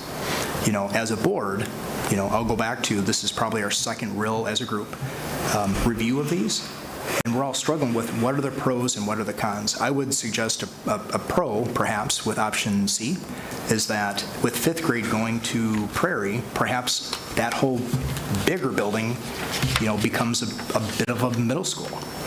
Again, I don't know, but to have a 5th grade house, like we have the freshman house at the high school, and then have the additional space still for 6th, 7th, and 8th, maybe that's a plus. And again, getting back to how do we help our public prepare for this conversation, if there were pros for each, short list, and a short list of cons from our perspective, and then we give them to those groups so that when they have the conversation, they have at least a starting point, I think that's helpful. I just think we got to be careful, because when we put pros and cons out, people think we're putting our finger on the scale and saying, okay, see, it's already a predetermined outcome. But we have to give them something. If we simply give them these options and say, have a conversation, it's going to be like us. Mm-hmm. And that will only hurt us. Mm-hmm. Well, you're on the danger of having, we have to show that we did our homework, that we looked at options, that we listened, and we presented. I understand, if you leave it on, and if you leave these options on, but you give, highlighted reasons why the board does not or has not supported these. I know you're talking about putting your thumb on the scale. I don't know. I mean, I want the people that haven't paid attention to see what we've been doing and different things we've looked at and discussed, but also understand why we're not supporting it, because we have our reasons and they're well reasoned. I mean they're well thought out. It's not. I worry about time delay. I worry about this, having too many options presented in a way like we still are looking. I mean, the numbers are what the numbers are. There are reasons why we are talking about dismissing some of these. I think that is a reasonable approach. Yeah, and I wonder if we charge the community on the first with helping us build the pros and cons, because that, in a way, would be a better reflection, I think, of the broader community sentiment. And I would argue that in a 2.5-hour meeting, that's more time than 90% of your community is going to spend to get up to speed on this anyway. This is a rhetorical question. I'd be curious if closing 2 school buildings is a pro or a con if we as a group were creating it. I don't know that I can put it in a column because everybody's going to have a different perspective on that. So that's where I always struggle with the pros and cons or advantages, disadvantages, however you look at it. It's really hard because there's a lot of subjectivity that goes into some of them. I would be very open to having that be the deliverable back from the community, is a nice chart of advantages, disadvantages, pros, cons, whatever you want to call them, remaining questions for each of these. I think that could be interesting and helpful. Well, and then I wonder, and have we gone too far into the detail? Because what I'm almost hearing, the pro and con conversation with parents had very little to do with money. It was about these different models, these different approaches to caring for our kids, right? And so when you say, is closing 2 buildings a pro or a con? Well, from a model standpoint or from a financial, I mean, you can ask different questions and you might get different answers. And so, I mean, I think maybe what I'm hearing you say, Robin, maybe, Bob, we could do it in a, I mean, I agree. I would, if we decide not to, if we decide to say we're not actually going to move ahead with this option, it would be nice to not just have it not there, but to have it there as a, we looked at this and here's why we as a board decided we're not going to spend time and resources fleshing out 5 different versions of this option, but at least for folks to be able to see it was considered, it was discussed with parents here, and here's why we're not moving ahead. But I do think the challenge is, yes, we want the community as a whole to get their arms around these different approaches, the high-level options, and we need them pretty darn quickly to also wrap their minds around the financials that relate to the different A, B, C, D under the approaches. And it almost feels like 2 different conversations.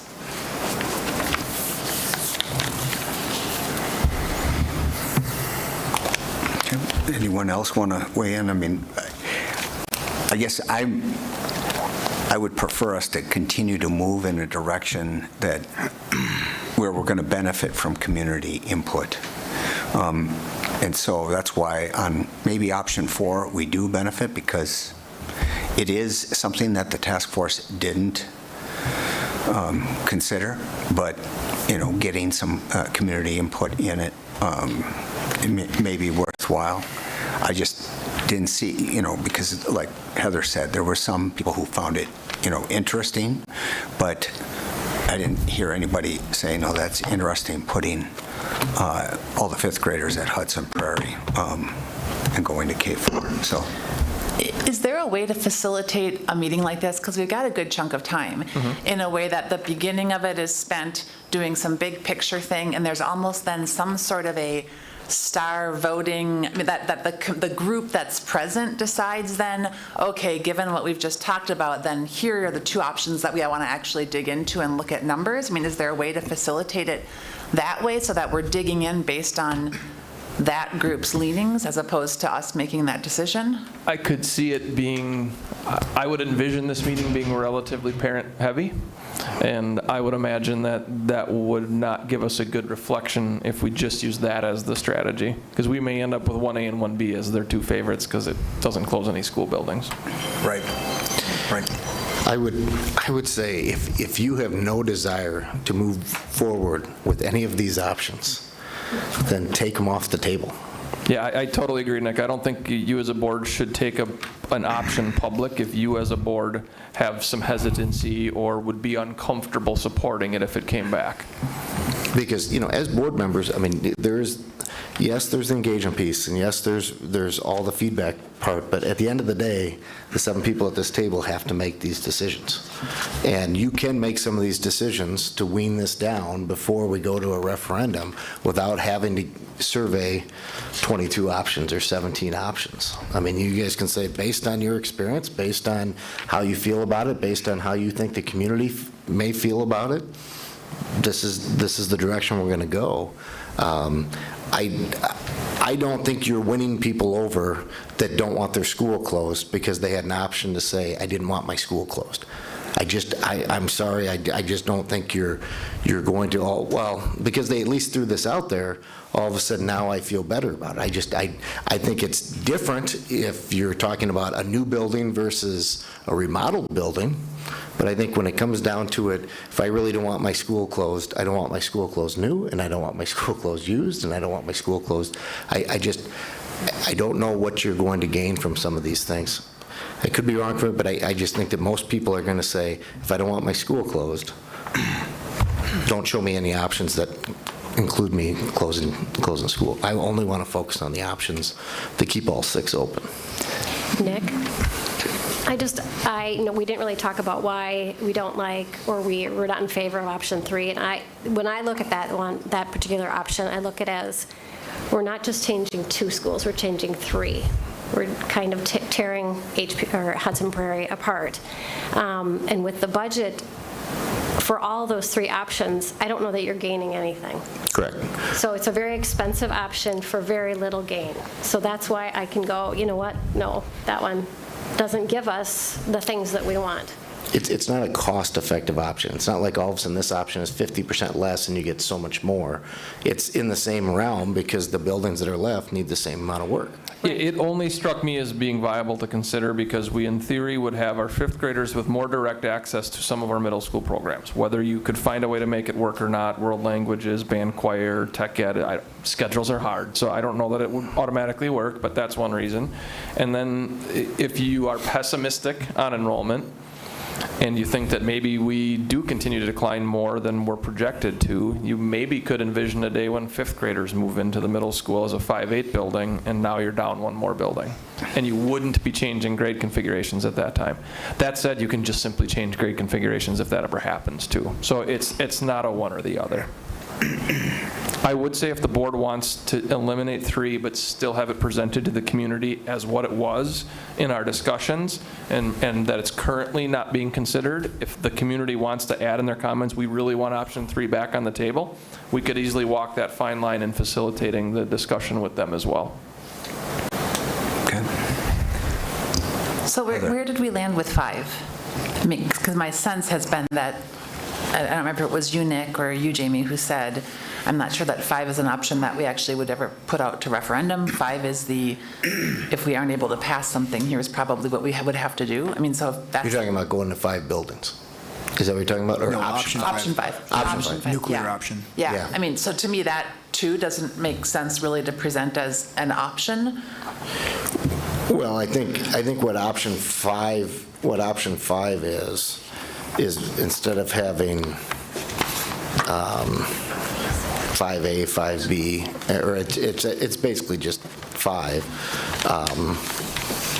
I do think there is potentially some value in sharing it, being upfront that it's not the board's desire to pursue this option. If we, again, I can't speak for you, but if you're comfortable enough with me facilitating, suggesting that the board isn't excited about this as an option, but the board is serious about addressing our operating budget challenges and our facility needs, and if we can't find a partnership with the community on a potentially more viable option, this is something they may have to consider. I think that might be the benefit of sharing it, is not to scare, not to threaten, but to bring some reality to the tough decision that you as a board have to make. I agree. I think that's why we're showing the option of keeping all 6. And that would be the reason for showing that option as certainly not as something scary, but as reality. There would have to be changes. Right, and I think of the example of Stillwater, and I've heard that more than once in the last 3 weeks, is don't pull a Stillwater, where you are talking about one thing and then you end up doing something else.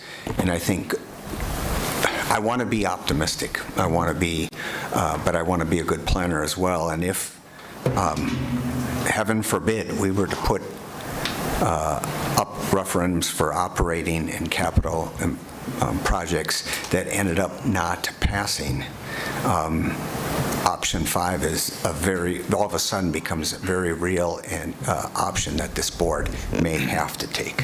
So I think that community deserves to have that explained to them sooner rather than later. And frankly, I could envision that 70% that has no connection to any of our schools, no students, no employees in their family, et cetera, option 5 might be actually very palatable and actually preferred to a big segment of our population. So, yeah. Rob? So if I may, question for Brian. So if we go to referendum with an operating levy and it fails, is our revenue limit frozen at all?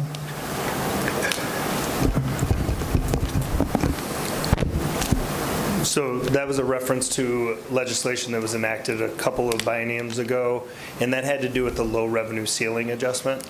Okay. So if you went to a referendum, a district went to a referendum, and they were subject to the low revenue ceiling adjustment, that would have been a penalty if, or, they wouldn't have gotten what they would have otherwise received because they had a failed vote during that time period. So in your scenario, that would not apply. Okay, thank you.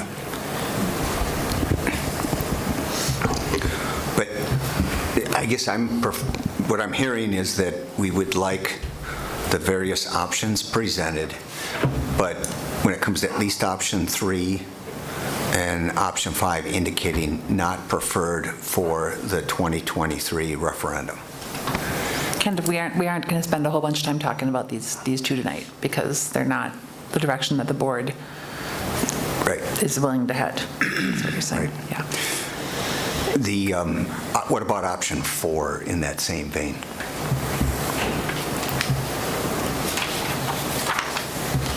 Do you want it mentioned and then with some kind of caveat that limited discussion given that there's not a lot of support at this time, or do you want it just as much discussion as option 2? I'd be interested, obviously, in other folks' take, but if we're making that decision based on what we've heard so far from parents, I think we could say based on what we heard from parents at the 4 parent listening sessions, we think it makes sense to spend more time talking about these 2 options, and it would be option 1 and option 2. I mean, if that's my gut based on what we heard from parents, that there wasn't a lot of enthusiasm about other. I did have one question, because at the bottom of these, we've got listed the definitions for the priority 1, 2, 3, 4, and N. But I think only priorities 1 and 2 are referenced, correct, in the documents? And I'm wondering, because when you look and it says priority 3 to 5 years, will require replacement or repair within 5 years. I could see where someone might be asking, well then, why the heck aren't we talking about those? Because what are you going to come, that analogy that we're using about operations, and then when you need a roof, you go get a loan. Well, if we've got all these things in priority 3 that we're going to need to address within 5 years, why aren't we talking about them right now? Are you going to come back to us in 5 years for another capital referendum to take care of those? So just having it there, I think, prompts the question. I don't want to hide it, but having it there prompts the question, and actually prompted the question for me, because I don't think we're building into our operating budget increased dollars for ongoing capital improvements, correct? So what happens with priorities 3 and 4, if you go back to the Wold report or you go back to the Kraus-Anderson report, the bulk of the dollars are in priority 1 and 2. I mean, that's the vast majority of items are basically well past their useful life or expected to deteriorate. And so there's not a tremendous amount of dollars in priority 3 and 4, and the thought process behind that is we allocate $1 million to $2 million a year for capital ongoing maintenance, that $1 to $2 million a year would be enough to kind of tackle those as they come up over the next 3 to 5 years, 6 to 10 years, if priority 1 and 2s are taken off the table. is kind of the thought process behind that. And those priority threes and others, every option as you do a more intense renovation or you build new are going away at the same time. So any scenario where we build a new building, right, those are gone, they're not needed anymore. And you build 2 new buildings, we've eliminated those current and future capital maintenance dollars of every priority level. Yeah, and only because we've been talking about priority 3 and 4 since 2017, since Klaus Anderson started talking about it, we all of a sudden took that off the table. I guess I could see confusion that way as well, but. Mr. President? Yes, Carrie. Could we then either just not list them or add on that they'll be addressed through operational budget? Yeah, I don't know that they add value here, quite frankly. I put those on there for my own definition when we first started, and I could easily see removing them if the board agrees. Well, at least if they're going away with new construction, they should be off that sheet for referencing new construction options. Well, and you can see, as we've shared, and it's still on the website too, people can see that there's a 12-page summary report from Wold, and it identifies what those items are and the costs associated with each of those items, or aggregate for each of the priority levels for each building. And that's why the bulk of the big items or the expensive items are all sitting in that priority 1 and 2. So maybe instead of it being priority 1 and 2 based on immediate need and 0 to 2, we can say, okay, priority 1 and 2 definition is basically, it is the boilers, it is roofs, it is the big ticket items. And then, because they're almost identical across the actual items are identical across the buildings of what a priority 1 and a priority 2 is. So we can give more examples of what they are versus timeframes in which they're going to come due. Because even some of those 3 to 5 year ones, as I don't know if it was Rob or Bob said, when this report was done a couple years ago, they're now moving into that 0 to 2 mark because we're 2 years past where we were when they originally did the facility study.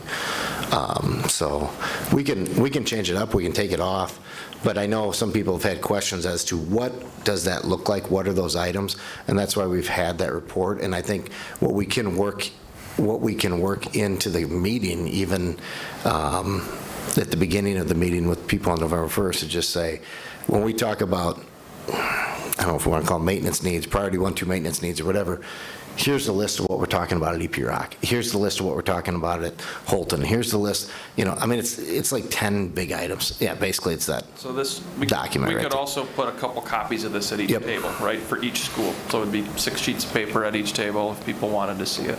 I think what confuses people is the timeline in which they're coming due. Yeah. That's probably the bigger confusion than the actual items on the list.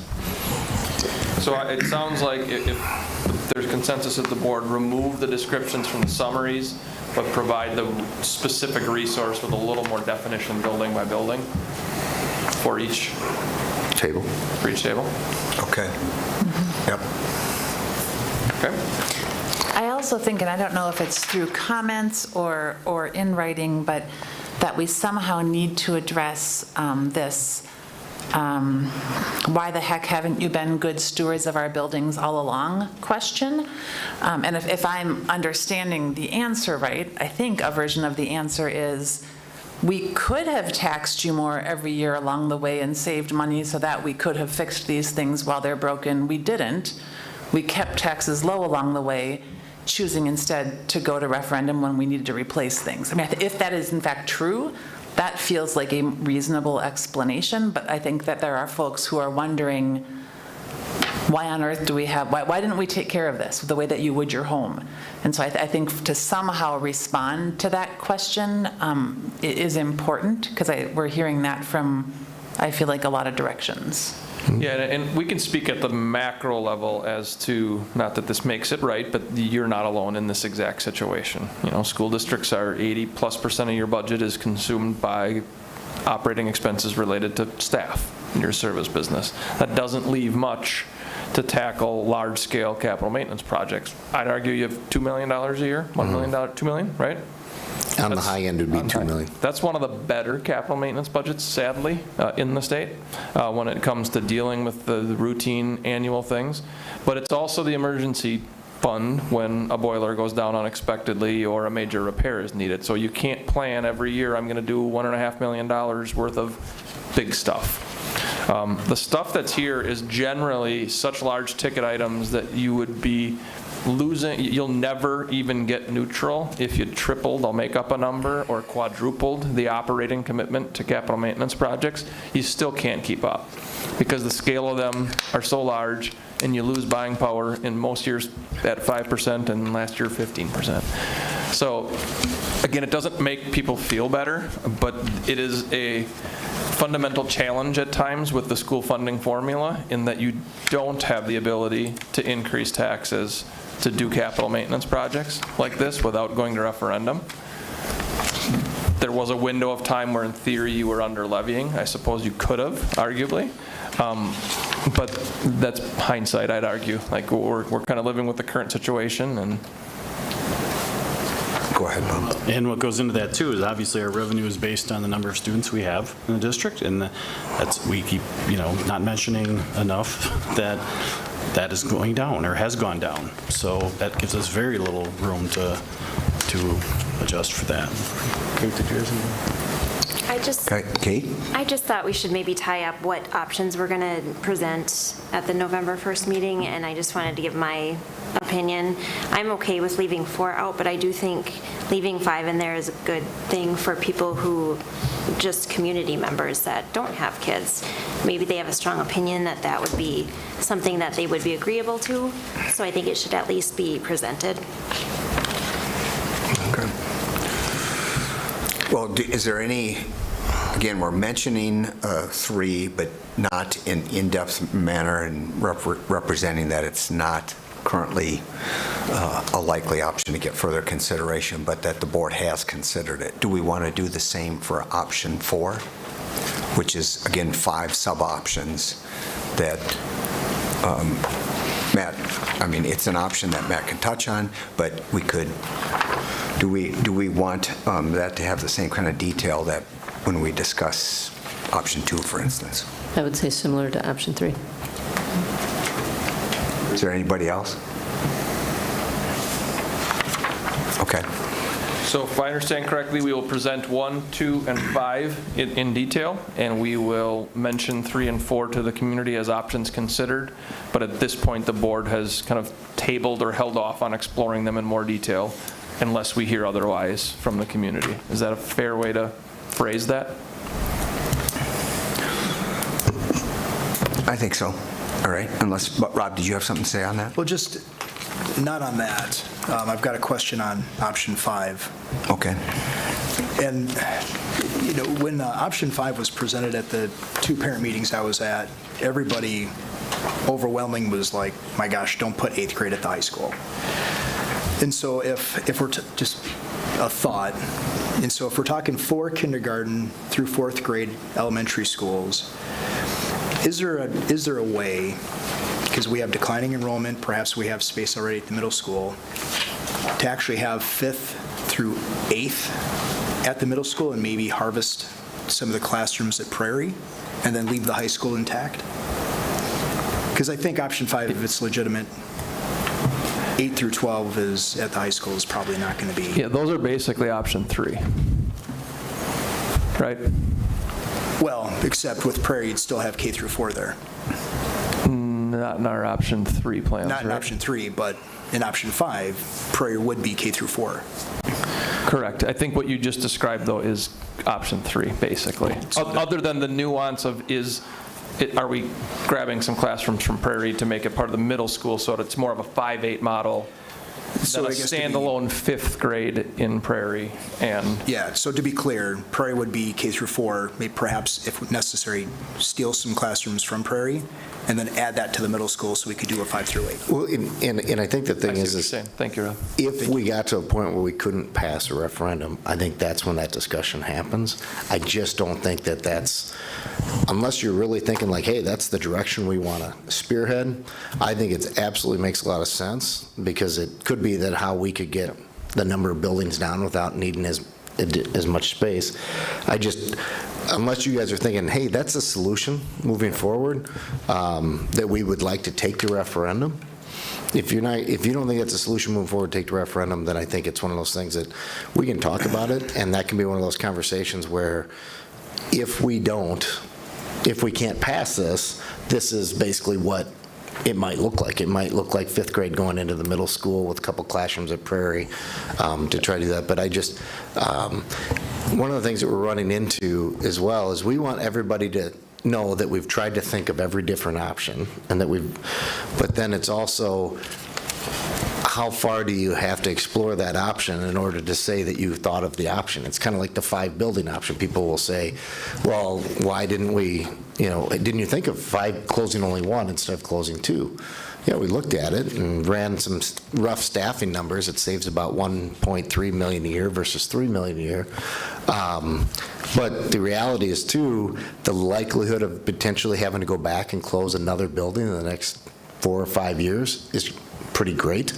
And so then the question becomes, do you become kind of like that Stillwater, hey, we passed a referendum and now you're closing my building again? Because I will tell you, they will forget that we said, well, there's the chance that we still might have to come back and close that other building. Because just like there are people that have said, why didn't you solve this with our last referendum? You never told us you'd be back, and we were pretty clear on that. So I think, we have a pretty good direction on, whittling it down to kind of those 3 options. Now, I think the big thing, what we want to get from this is not even really, do you want to go with 6, do you want to go with 4, do you want to go, because it's basically almost option 1 versus option 2 is essentially what it is. It's really what we need to get from people is which variation. Right.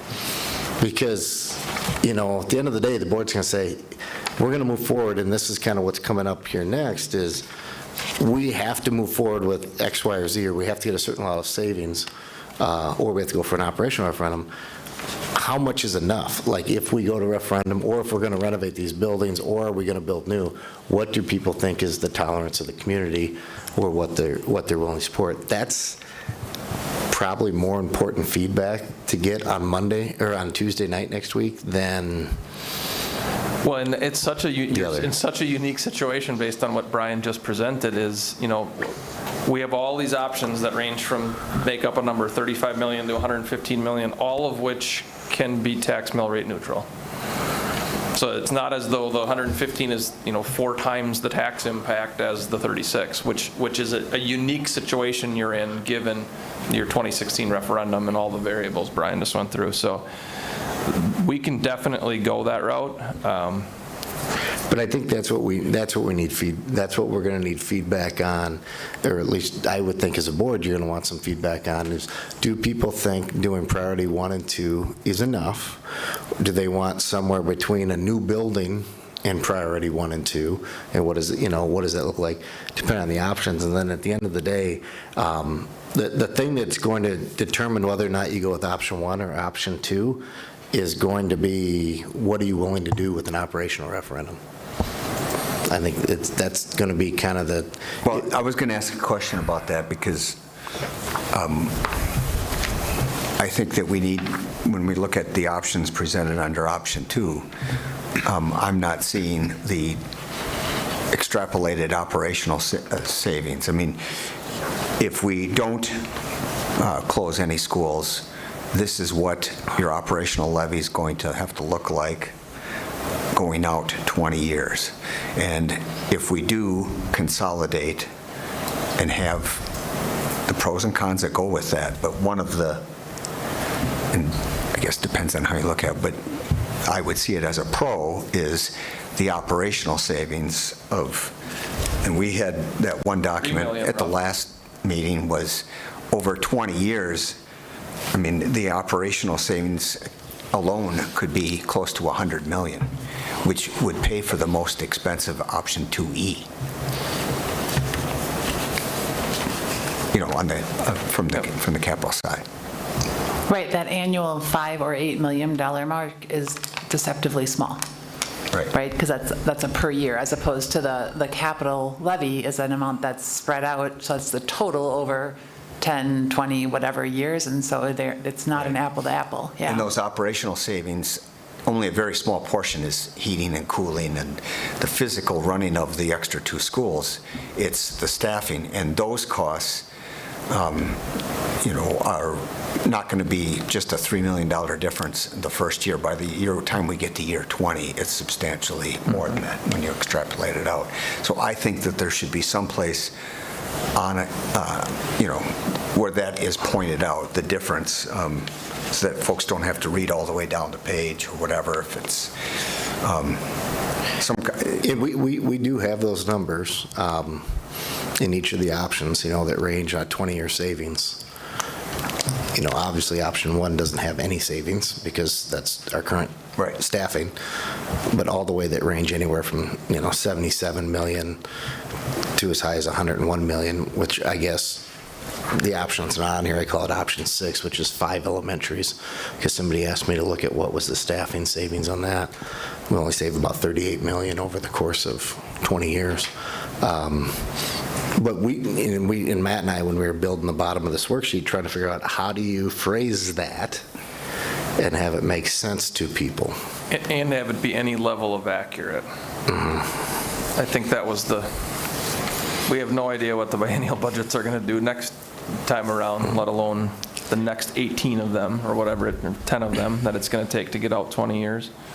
We could just say, assuming all things equal to today, the savings over 20 years is, or something like that. And that's really what we've done is, when we amortize these out, we basically figure it on about a 3% increase in staffing cost, 5% increase in staffing costs the next 2 years, and then 3% increase in staffing cost every year after that, in order to get to, if in year 1 it's $3 million in, let's say, option 2, by year 20, option 2 is $5 million.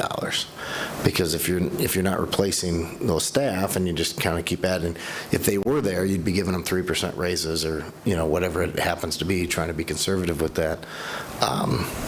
That's how we get to that saving. It's no different than when we try to calculate mill rate out or what our bond payments are going to be and stuff like that. I mean, we have to make some assumptions. And it's the same thing as Bonnie's items there, which kind of leads us into the next part. I guess, is there anything else construction-wise that people have questions about? And I'm not going anywhere, so if we want to come back, that's fine too. But we do want to... Anything more from Matt? All right, now you were going to talk about communication plan, or what do you want to discuss next? Well, I mean, there's 2 things. I guess I did share with the board, had Tim and Tracy put this together. It's not attached to the agenda, but you should see it in your email. It's actually a list of all the times we've communicated with the board, the public, the staff, and parents about these needs. We've talked about elementary needs at no fewer than 30 board meetings since 2019. Tim put down the board meetings and then the minutes and what was talked about. We've addressed it with staff no fewer than 12 times. We've addressed it with just specifically to parent emails on 6 different occasions. In the community, we've had, I think, 18 different times we've communicated directly with them. So when you have people out there saying, boy, we're moving really fast, or boy, we're not communicating, that's just not accurate. That's not true, and it's not accurate, and it's just not. So you can see on that document that I shared with you, you can see exactly when we started talking about this. Now, we started talking about closing elementary buildings in October of 2021. So over a year ago, we started putting options out there that involved closing Holton and closing Willow River. So this isn't anything new that we've just all of a sudden rushed the last month or so. These were options. Out of the 5 options that Wold came up with, 3 of the 5 options had us closing Holton and Willow River. And there was a quarterly newsletter that went out on it. I remember when you wrote that, Nick, and then I asked you, well, how many parent calls did you get when that was put in the newsletter? And we didn't get very many. When I say very many, I can count on one hand. I think, Nick, I appreciate the count. We can feel good that we have tried to communicate, and perception is reality. So, I mean, for us to say, but we've 30 things, it doesn't matter if you're the parent or community member who's saying, it's the first time I've heard of it. You know, so I think I think we can feel good that we have attempted to communicate a lot of times. We have sent out the communications, but we have failed to communicate with a whole bunch of people because their perception is this is the first time I'm hearing about this, and that's the perception that matters right now. Well, I think this was in relation to the board saying that it seems like we're moving very fast because the people sitting around this table have been involved with at least 20 of the 30 times we've talked about it. And I think the concern, though, is are we moving too fast to bring the community along? And so if the community's perception is, wait a minute, I'm just starting to think about this, then it doesn't matter if we as a board know we've been talking about it for 2 or 3 years. Is the community ready to move on this or not? Because if they're not, then it's too fast. I mean, so I think that's what you're hearing, not like, oh, we haven't talked about this enough, but we're not, a sense like, is the community feeling like they're ready to move on this? Because again, perception is reality no matter how many really good efforts we've made at communicating. I agree with that. Bob? And with that perception is reality, I'm more concerned about how we're getting the message out there to some of the things that we hear. And these are mostly going to be your parents, again, that are affected. But when they say, I mean, the mantra is going to be no super schools, no mega schools. Class sizes obviously will be larger because we're going to these mega schools. So I don't know if I'm sure Matt will do a great job. But I mean, how do we get past that perception and get that message to the people? Because that's a Matt, perception. and we've asked you this before, but this is one of the reasons why, Bob and I asked Nick to, see that this meeting was televised because we've heard you say this before, but for the benefit of those folks watching, when folks use the term mega schools, how does that, our schools are at 588, Rivercrest, Capacity, EP Rock. Those are our larger schools. North Hudson isn't there yet, and obviously Willow Willow could be, it's a 120,000 square foot building, but just talking about for elementary schools, what would be considered a mega school? Well, kindergarten through 5th grade, I would say a typical elementary school, meaning if we could start from scratch and build all brand new buildings and chunk up our district, we probably would target 500 to 600 kids in those school buildings. That's 4 classrooms-ish per grade level, kindergarten through 5th grade. I can't define mega because it's, in my opinion, it's kind of just a hyperbolic term to make something sound bad. You can't define what mega is. From me to you are 2 different things. I'd probably say a mega elementary school is more than 1,000 kids. I doubt any parent would agree with me. They'd all think it's 750 kids or whatever the number is. So I don't want to define what that term specifically references because there is no definition. I would generally say the majority of school districts that have the ability to control enrollment, school size, number of sections, or they're growing, so they have the ability to build buildings at that rate, are trying to build 4 to 5 section elementary schools. So 4 to 5 section per grade. Correct. And how having 4 or 5 sections in a school keeps class sizes consistent and lower as a whole. And it allows you to effectively, and I'm no staffing expert, but I've heard many tell me that it allows you to most effectively staff a building in terms of all the specialists that it takes to support those students. Gym, art, music, the list goes on and on. And Nick, is there any disparity in test scores between our large schools and our small schools in our I would say it's significant, or statistically insignificant between our largest and smallest schools. I think, what I'm getting at is it's really hard to combat all of that type of misinformation when you have us running numbers on 20 options. It's much easier for us to be able to address misinformation and different things that are out there when we have a more refined message. And I think that's kind of part of what I was getting at with some of the stuff is we have been talking about a lot of different options for a long time.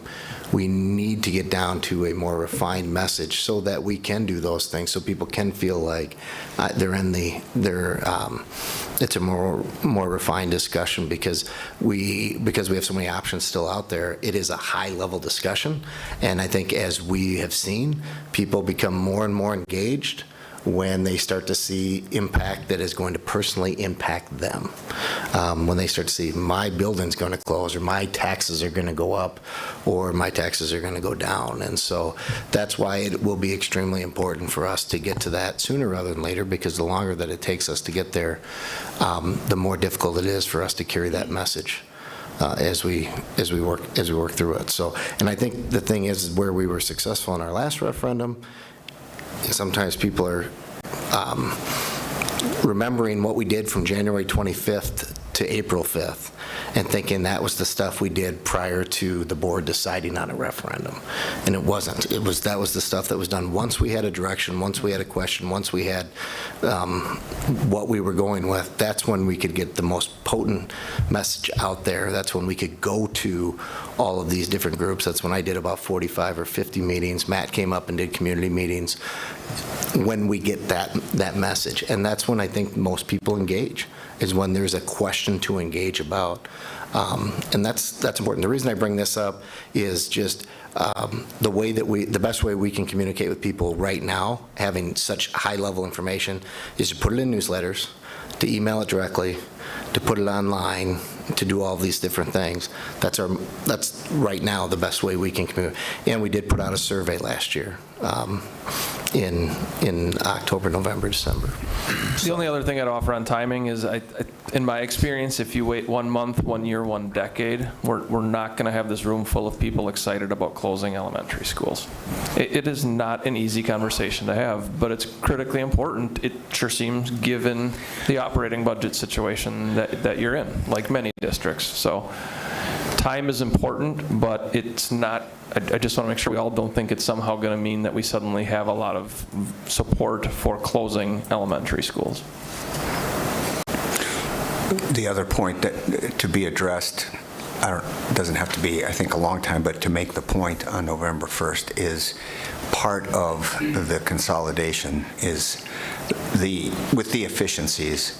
I mean, the same number of students, assuming same enrollment, we can reduce, 14, 15 sections overall by consolidating and without going outside our classroom guidelines, and in fact, promote consistency so we don't have 14 kids in one second grade class in one school and 28 in another. I would say that was a common theme at the parent meetings. That was a misconception, was you're just going to raise class sizes in order to do this. Mm-hmm. And I tried to repeatedly say, these are all based on district class size standards. These are not increasing that to the point where we would need to go above those standards. But it is 100% true to say that if you're used to going to a class of 13 at Holton for the last 4 years, your class size will be bigger. And if you're Willow River and you're used to going to a class size of 13 or 14, your class size will be bigger. If you're at Willow, or if you're at Rock, or you're at Prairie and you're used to going to 22, it might drop it to 21, or 20.5. But the one thing we will not, we're not raising or projecting to raise is the class size guidelines as we look at those. If we can get an operational levy passed, and if we can get this capital referendum passed. That is correct. And if we can't do those two things, then class size guidelines are back on the table as to whether or not we raise those or not. If we can't make some of these changes, we will have to make other changes. And this is kind of leading into the next discussion now, which is the operational levy. Is basically, yeah, you're good. But basically the operational levy is everything we're talking about with facilities is to maintain programming. It is to maintain class sizes. It is to maintain effectiveness as it relates to attracting and retaining staff. It is all about the kids, contrary to what some people out there would like to say it's only about the numbers.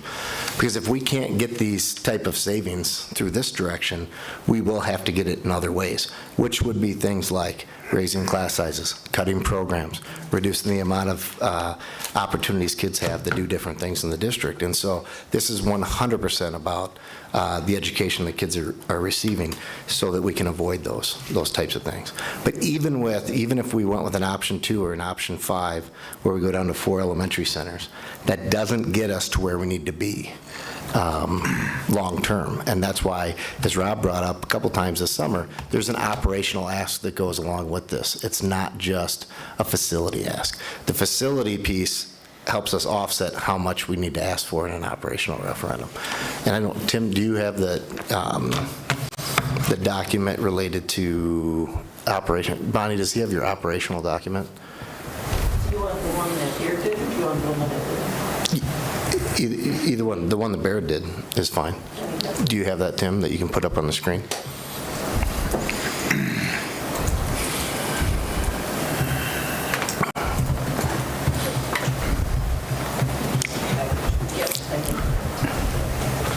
Do you want to take a quick 5-minute break while we kind of transition to operational, or do you want to get through this and then what do you want to do, Jimmy? Are you ready to go?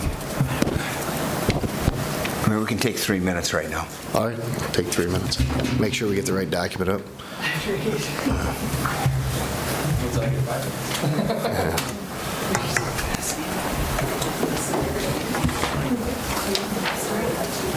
It's this document, right?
Okay, you did.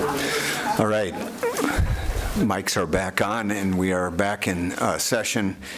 So now, where we are in the agenda, if you're keeping track with your programs, is the budget adoption and levy certification. We don't have Brian Brewer here every year that we do these, but Brian, while we're here, we appreciate you sticking around to help explain this. Thank you, Jamie. So this first part is really a continuation of the discussion we were just having. I think it's been clear and consistent that the capital planning that you're doing, the facility planning, is in no small part about the savings that would come operationally. And generally speaking, that's, capacity utilization at your facilities, the amount of staffing that, you could not need to pay for going forward, which then results in recurring savings, right? And so the reason that's become more of a discussion, not only in this district, but all across the state, is the funding levels on a per pupil basis have been relatively flat over the last decade. And so while there was a discussion that this district, little by little, has had unused revenue limit authority in prior years, and you've made your year-over-year budget development based on, maintaining the programming at the level that the Hudson School District expects, that additional capacity that went unused is now not there, right? So that gets us into the that'll be where I hand it off to Bonnie, and she talks about the current budget adoption. However, we use a multi-year budget model where we can layer in assumptions of your current status, your current funding level, the enrollment trends going forward, which current baseline projections indicate that the enrollment will be reducing district-wide. We have to make some assumptions that, what are future bienniums? So we're in the second year of the biennium where there was 0 per pupil on the revenue limit.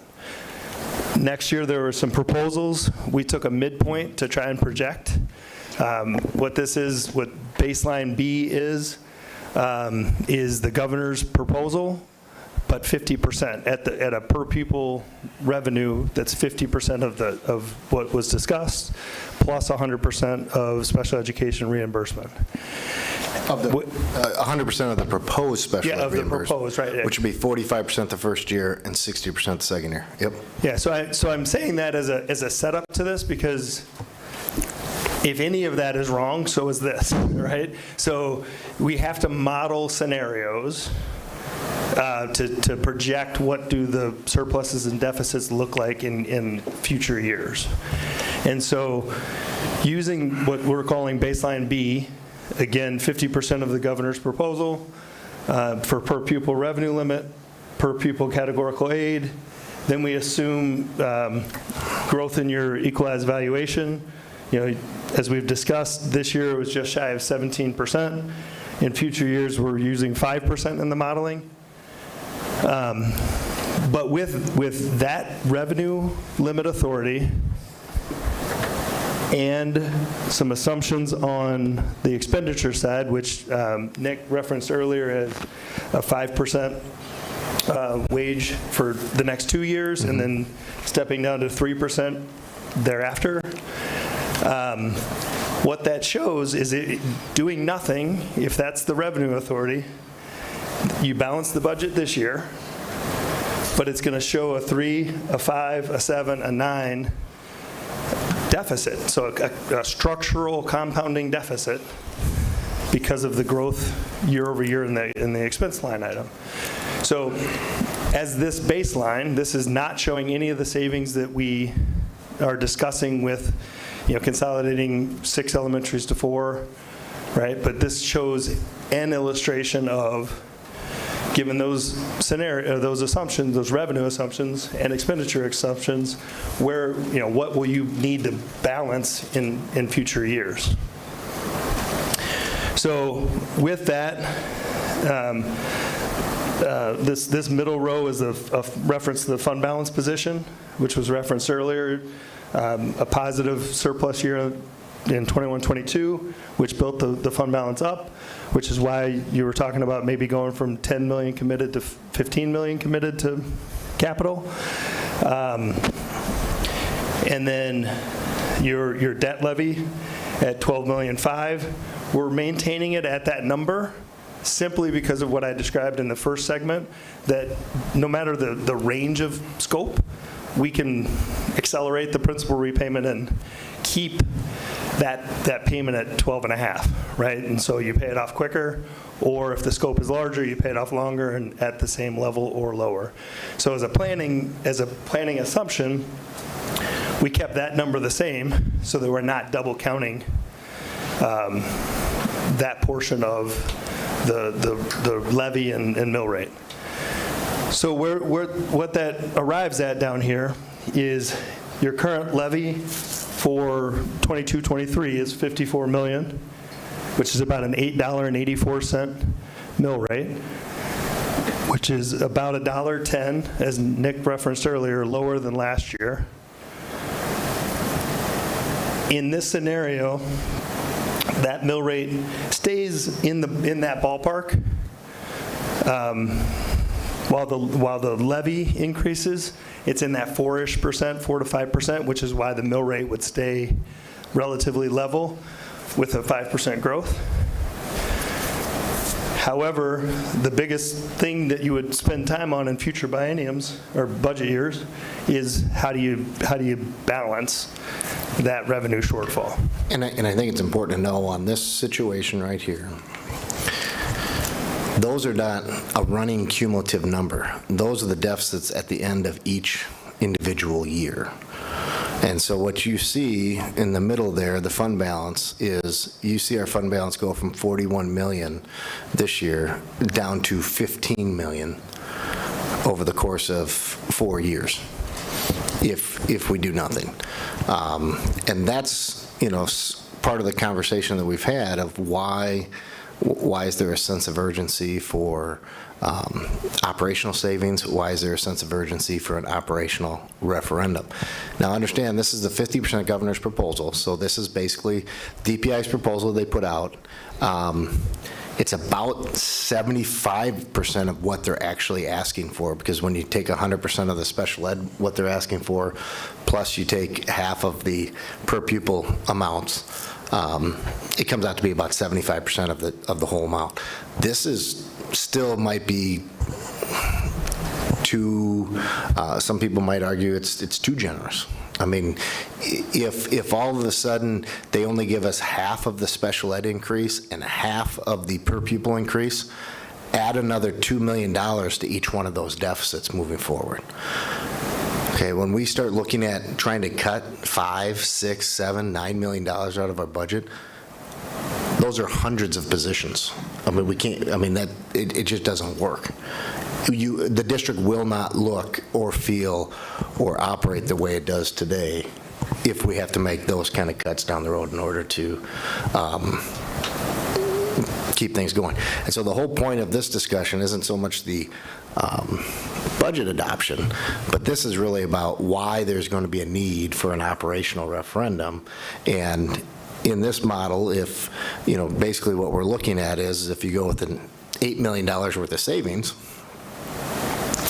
the first few years you have a surplus, and then you're going to have some years where you're going to have some deficits. And that's, overall, it should net out. So, Tim, if you could scroll up to the next block, please. So what Nick was just describing, with this tool, once you build the base revenue assumptions, and you can then adjust different scenarios to compare and contrast. So keeping in mind, we still haven't solved for the expenditure here.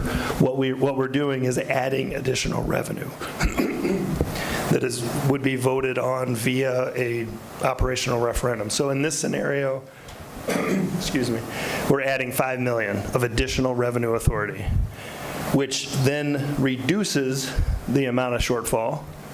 However, you still have room, you still need to make up the balance. So one of the ways you can make up that balance is the savings from consolidating from 6 to 4, right? Because that's not currently in here.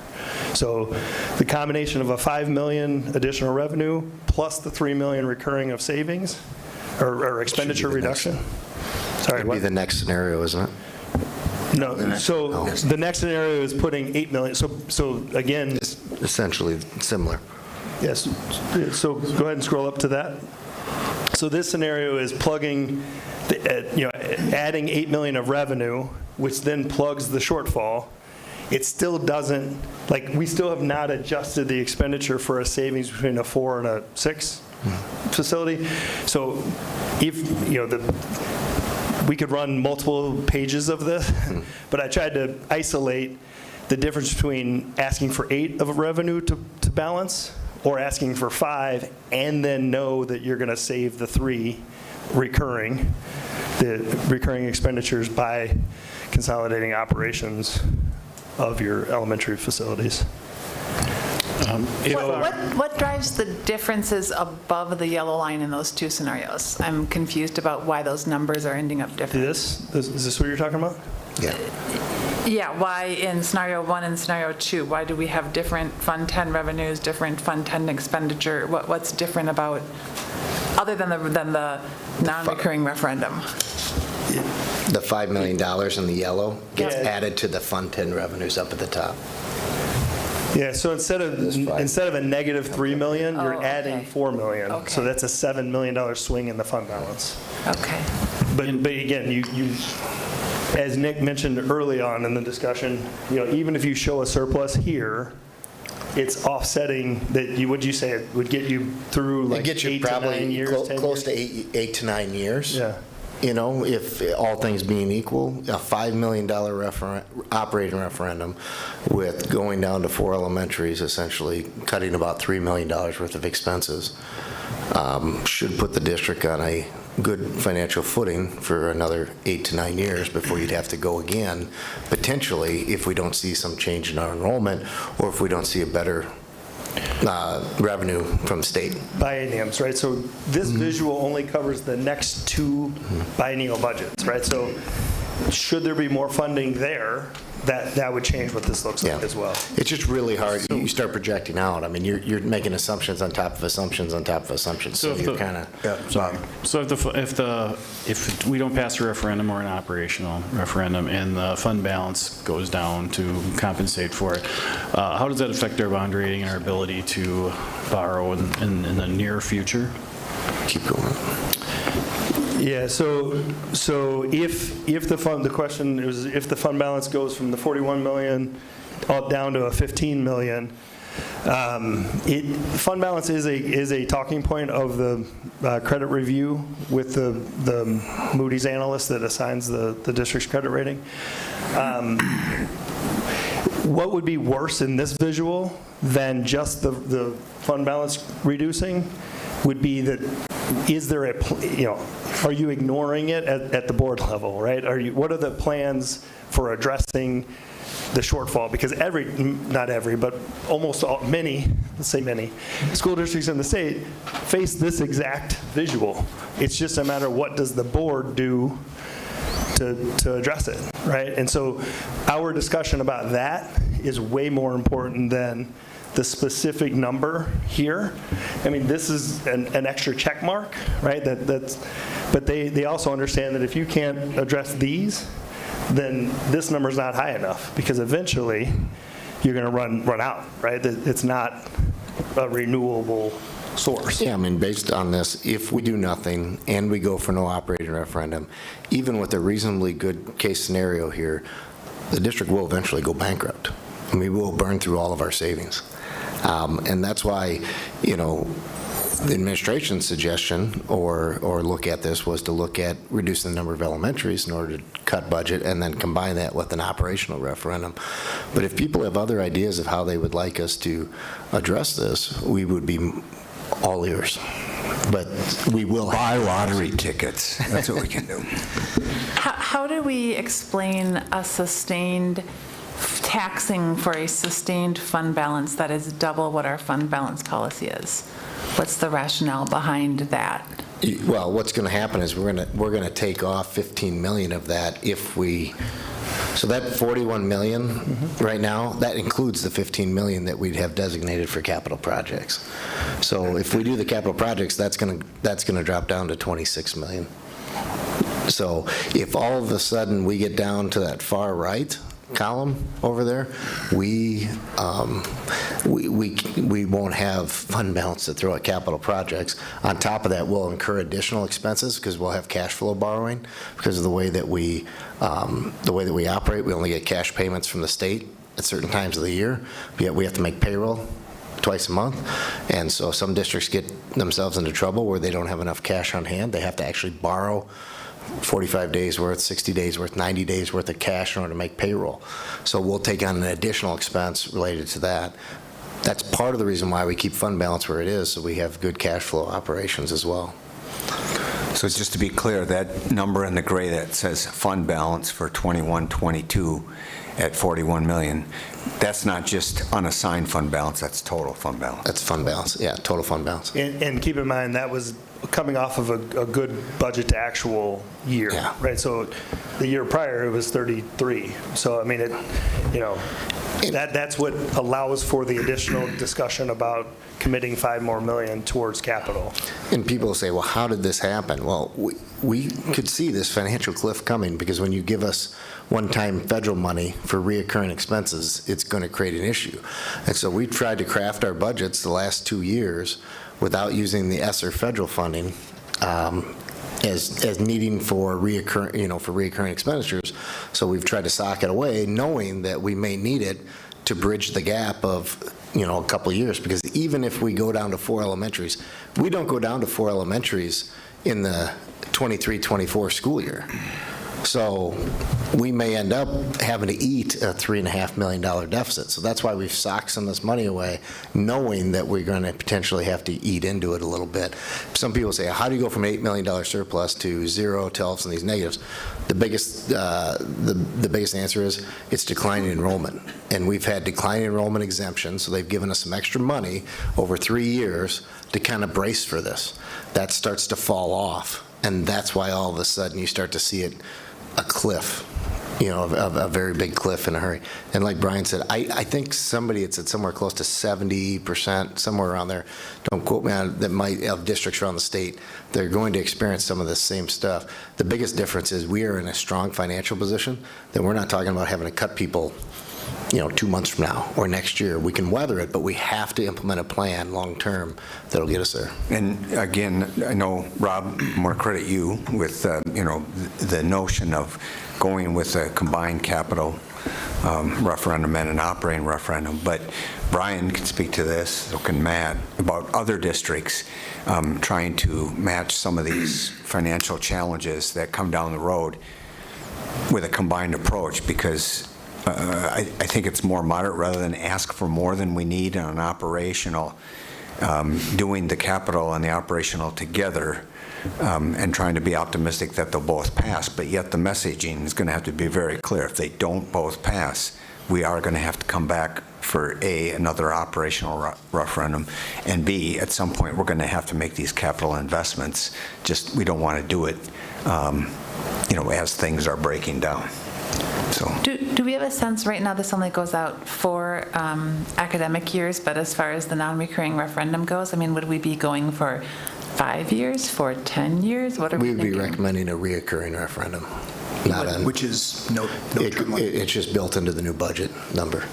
And Hudson has so it's just on the reason I asked is it's on the non-recurring referendum line here, so I was thinking that we were thinking a limited term, but we are assuming this is a permanent ask. Mm-hmm. Okay. Yeah, the Hudson has a history of reoccurring referendum, and Dave is our district historian here with the longest longevity. I remember when we did one for teacher salaries and computers, back when computers were new, but still we had a technology investment. We had to have a reoccurring referendum, but it wasn't as large. But right, they were small, and the other thing with that is that what they really did was added to our under levy, because if you aren't than levying to the max. You've just increased your capacity, but actually didn't increase your revenue.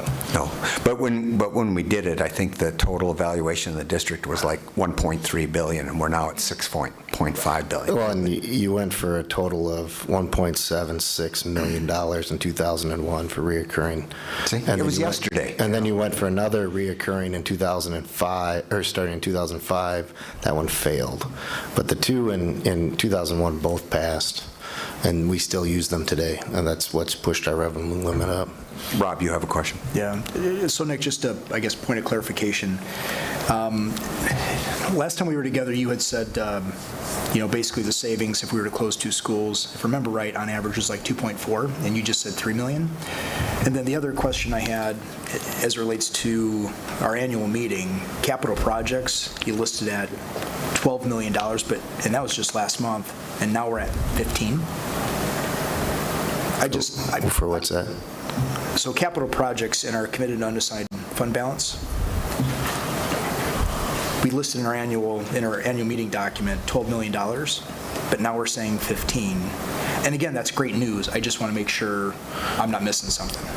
Well, first of all, the conservative estimate has been 2.4, 2.5 is what we told people last year when we didn't dig through the numbers.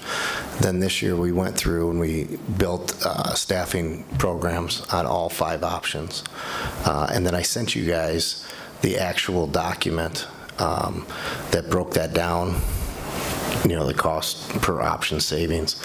And they were all around 2.8 to 2.9, right around there, $3 million savings. Because also added in there was utility savings from closing those buildings and some of those pieces. As far as the annual meeting document, I'll have to pull that up. It's page 2. Yep. So I think at the annual meeting, the committed for capital was $10 million. For last year. For last year. Mm-hmm. We're going to recommend putting $2 million this year into that, which would bring you to $12 million. And then I think what Nick was talking about would be there'd be another $3 million in undesignated. We could move to committed to get to the 15. But you do that at any time during the school year. That's not a function of this time. At any point, you can designate money into certain projects, and you can undesignate it as well. It just takes a motion of the board.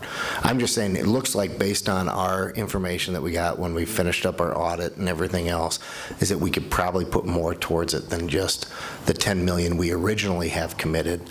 Bonnie's recommended in here at least adding another 2, but we could probably go another 3 on top of that if needed. Okay. And then, Brian, just a quick question, follow up on a conversation I guess we had earlier from my ask. And so as it relates to the reoccurring, there was a balk at the inflation factor. Is that something we can't do or on a reoccurring? Yeah, you can. So the question that I answered was, can you ask a question that indexes an amount to the expenditure budget? And what I've been told by legal, so bond attorneys who craft the resolutions for you, they need to be an amount in there. So, for however many years, if it's non-recurring or if it's a recurring amount, that amount stays in there. But I'm not familiar with escalating figure unless you actually physically escalate it, right? Mm-hmm. Like, right. $1.3 million, $1.6 million, But then it wouldn't be recurring. You can craft it that way. But you would have to put that You have to put it amortization in the schedule question, in the actual question. Right. You have to say in 2023, we're going to ask this. In 2024, we're going to ask this. 2025, we're going to do But this. then it wouldn't be reoccurring. Well, you could, and then you would say, once 2030 happens, it just is frozen at that moving forward. Right. Okay. So you could have it escalate over 10 years and then have it frozen. And that's essentially, I think, what Racine did when they went to kind of pass their stuff, is they set it out and they spelled it out. And that's how it came to $1 billion over the course of like 20 years. But the question had each of those amounts. Each one of those amounts, at which years it goes up, it starts to become very complicated. But Brian, when you say the referendum question would have the amount, this is where it would be the 5 million, not a difference in the mill rate, because in your examples between baseline and scenario 1, the amount of the mill rate designated for that 5 million goes down because the valuation of the district goes up 5% under your assumptions, right? So to answer the specific question, the question would say 5 million. Like if you're asking 5 million, it would say 5 million on the ballot. And that's all it would reference. Your communication materials would estimate what that impact on the mill rate would be. But I was just looking in your scenario 1 compared to baseline. It's a 77-cent difference in mill rate for that, to raise that 5 million. But by the time you get to year 4, which is 2026, 2027, it's down to 67 cents or 66 cents. Whatever. Yeah, and there's a lot of things that will continue to happen in here, but that's why I was looking at the average of those first 4 years, because growth will matter, like what actually happens there. State aid will matter, reimbursement after the first year, right? So that's why I was using the rough estimate of like 60 to 70 cents for that first 5 million. And then if you scroll up a little bit more, it's roughly another 40 cents or so for this additional 3 million. Right. So it's, somewhere in that dollar-ish range, 90 cents to a dollar, which is interesting because last year you were $9.93, you're dipping down by $1.10, and then you're around $9.93 in the future if you layer in the full 8 million.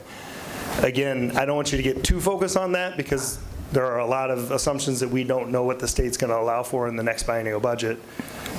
And that also includes a $12.5 million debt service. Correct. So if all of a sudden, through those scenarios that Brian talked about before, if you say, hey, we're not going to go for a $100 million referendum, we're going to go for a $50 million referendum. Now all of a sudden that debt service, instead of being 12.5, it might be 10.5. So that's going to lower that overall mill rate because $2 million will come off of that, and that can go towards the operational. But again, also, this is raising the revenue capacity by 5 million, asking for this. We don't have to do it in every year. It's just raising the ability to raise that money. Correct. Just like you've done for the last 20 years, you've had the ability to raise it higher than you actually did it, right? This is no different. All this is saying is, do the voters authorize the calculation to increase by 5 million? You still will set the budget to what you need the budget to be up to a max of that additional 5 million. Right. But you've proven as a board for 20 years that even though you had the ability to, you didn't, right? So. Well, we also proved it in the last referendum for the high school and the middle schools. We asked for bonds for 90.5 and we did 89.9 instead. And came in well under those estimates as well, the total debt service. And some of the things that can happen here is, so also if you don't need the 5 million operationally in the first 2 years, you could say, well, can we use that 5 million to offset the referendum? So you say, okay, there's 2 years worth of, that's $10 million operationally. We could apply that to the middle school. So now instead of having that $15 million with the middle school, there's only $5 million worth of the middle school on the referendum. There's options once we get down to whatever it is that the board decides. It's just the big difference is if we stay with 6, more than likely we will need at least an $8 million operating referendum. If we go with 4, we would need around a $5 million operating referendum. That's kind of how it plays out. Okay. And just for macro reference, November 8th, there are 41 operational questions on the ballot. And in April, there were also 41.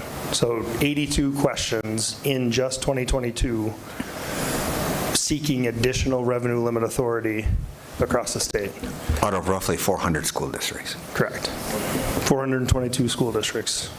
And that's on top of last year, right? I mean, this has been an ongoing discussion.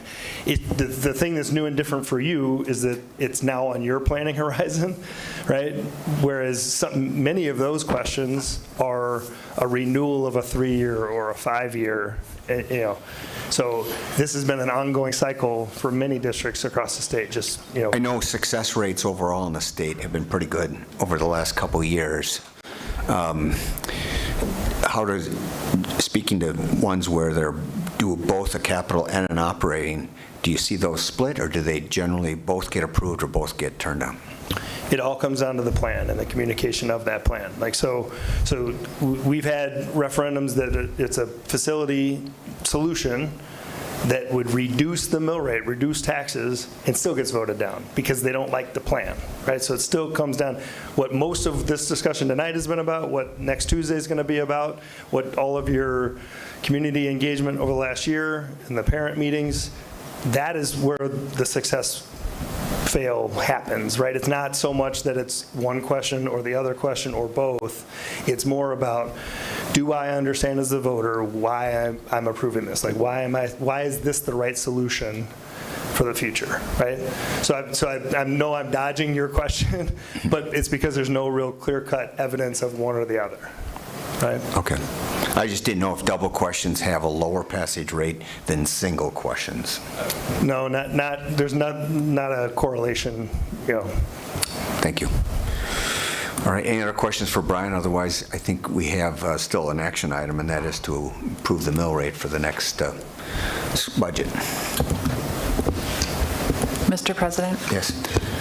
Be it resolved that a tax in the total amount of $54,577,871, $41,761,411 general fund, $12,591,460 debt service fund, and $225,000 community service fund be and is hereby levied against the taxable property in the Hudson School District for school purposes.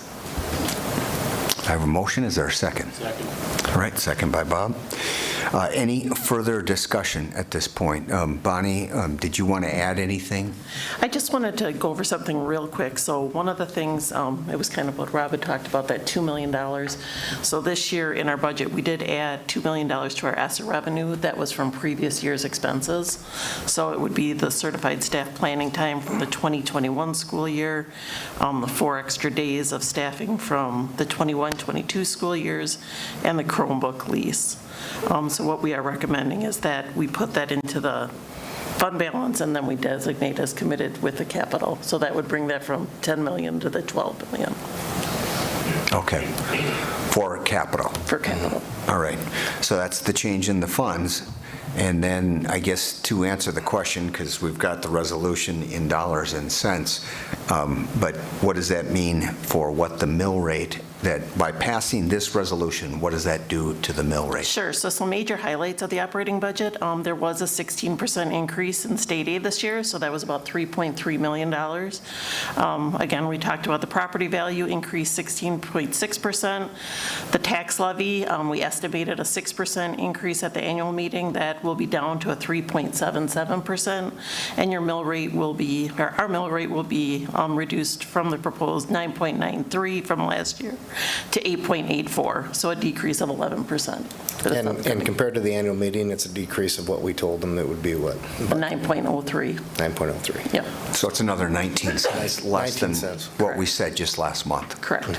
Okay. So people can start doing their calculations on their property values, but they'll still get their shock in December when each of the municipalities send out their statements. But still, this is what we're planning on and trying to be good fiscal stewards. Is there any other questions or comments on the motion before us, which is to approve the resolution to set the tax levy? All right. Seeing and hearing no one commenting, then all those in favor indicate by saying aye. Aye. Those opposed say nay. The ayes have it, and the tax levy resolution is unanimously approved. Next on our agenda is also Bonnie, and that's the monthly financial update. Yep, so you do have the budget report. The deviance for this month was post-employment benefits. It was a timing of the payment compared to the previous year. Computer and equipment rental. Last year, we had a one-time security deposit, which was not required this year. Then we, again, from last month, I think I talked about the building repairs from the hailstorm. Those bills are starting to come in. So there was an increase in that. Payment to CISA, I think it was just a timing issue of when the bill came from last year to this year. Again, the same thing with the paper purchase. Vehicle repairs due to the hailstorm. Workers' compensation, we've had a change in our billing. Last year we paid quarterly, this year we paid monthly. And then special ed fund, in the past you've done that quarterly. I'm not exactly sure. What I've done in the past is just do that at the end of the year as a reconciliation because you're not really reconciling it to anything. So we will just make that adjustment at the end of the year. Okay. And with those variations, I guess, if extrapolating it out over the whole year, still we're a quarter way into the budget, and we just set our tax levy tonight, so things are looking We're right on track. All right.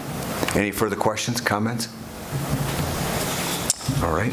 And then our last item is Dave. Saving the best for last, teaching and learning report on inclusive practices and Thank you for acknowledging that. I couldn't agree more. I thought we might want to give it a minute too. I was expecting sort of a crowd. They must be caught up in traffic or something. Yeah. All right. Right, Do you so want this we're opportunity 3 to hours leave? and 10 I saw minutes into the meeting. Good. All right, good. Well, thanks for staying. All right, so tonight we're going to talk a little bit about inclusive practices specific to reading intervention. A lot of exciting work is going into a lot of the things we have going, mainly at the elementary level, but it extends beyond that as well. So the word inclusive and inclusive practices is used quite a bit in education. I want to talk a little bit about specifically what we're talking about. We're talking about providing supports for students as close to their typical learning environment as possible. And this is something that Tara and I talk about quite a bit when we do our learning support services collaborative work together. This is a big thing that we'll be focusing on. Last year we provided an update on inclusive practice that was co-teaching. This is a different view of an inclusive practice that we're bringing to bear. So again, we're talking about practices that are delivered as close to their classroom as possible, usually in the classroom, sometimes in adjacent space. It's delivered in close collaboration with or directly by the classroom teacher, and often embedded right into the regular learning experience. If you go to the next slide, why are inclusive practices important? This first little stat here is something you hear a lot. It's actually embedded in our district scorecard, that early identification intervention is incredibly important. So if you're a third grade student and not reading at grade level, there's a great likelihood that you will continue not to read at grade level, but the next part of this is the most important. Absent intense intervention. It doesn't mean there's no way, it means we need to do something. So it's a good point at which we need to say, if we have students that are still not at grade level, we need to put some time and energy in getting them the supports they need. It's incredibly important that those supports are as inclusive as possible. When this data has been around for quite a while, but a lot of districts, and we were no exception, responded in a way that we said, okay, we need to provide intense intervention. And a district like ours, we're pretty resource rich. We have a lot that we can bring to our students. A common practice was to create programs that actually pulled students out of the classroom and decreased inclusivity. We're trying to get them back into the classroom and build the skills in the classroom. So that's one reason why it's super important. Then there's some soft reasons. We get into these 3 E's: engagement, efficacy, and effectiveness. So students will be more engaged if they're learning with their classroom peers, and we know if they're more engaged, they're likely to learn at greater levels. We also know that if we're bringing these interventions and supports into the classroom, teacher effectiveness will increase because we're going to bring professional learning opportunities to teachers so they're able to more effectively meet the needs of their kids. And then on top of that, teacher engagement and their efficacy, their belief in their ability to make a difference increases. So it's good for everyone all the way around. Now, specifically, what are we talking about? We're talking about prescriptive intervention program, and our reading teachers are doing amazing work with this. Lisa Scoyne, Assistant Director in Teaching and Learning, is doing a lot of the work here, instructional coaches as well. So a lot of people working to support this idea. When we talk about prescriptive intervention programs, if you think about a prescription from a doctor, they'll answer these questions. So you go to the doctor, they're going to say, okay, so based on what you bring symptomatically, what should we do? How long are we going to do that? What are the resources we're going to use? That might be medical treatment, might be physical therapy, could be anything. And then how are we going to know when it's working? And then a really important question, when do we stop? They're not going to give you medicine and say, take it forever. They're going to say, okay, if you reach this benchmark, then we can either back off or we can stop. Those same skills, those same questions are answered when we talk about intervention for academic need. So what's different in all this from what we currently do?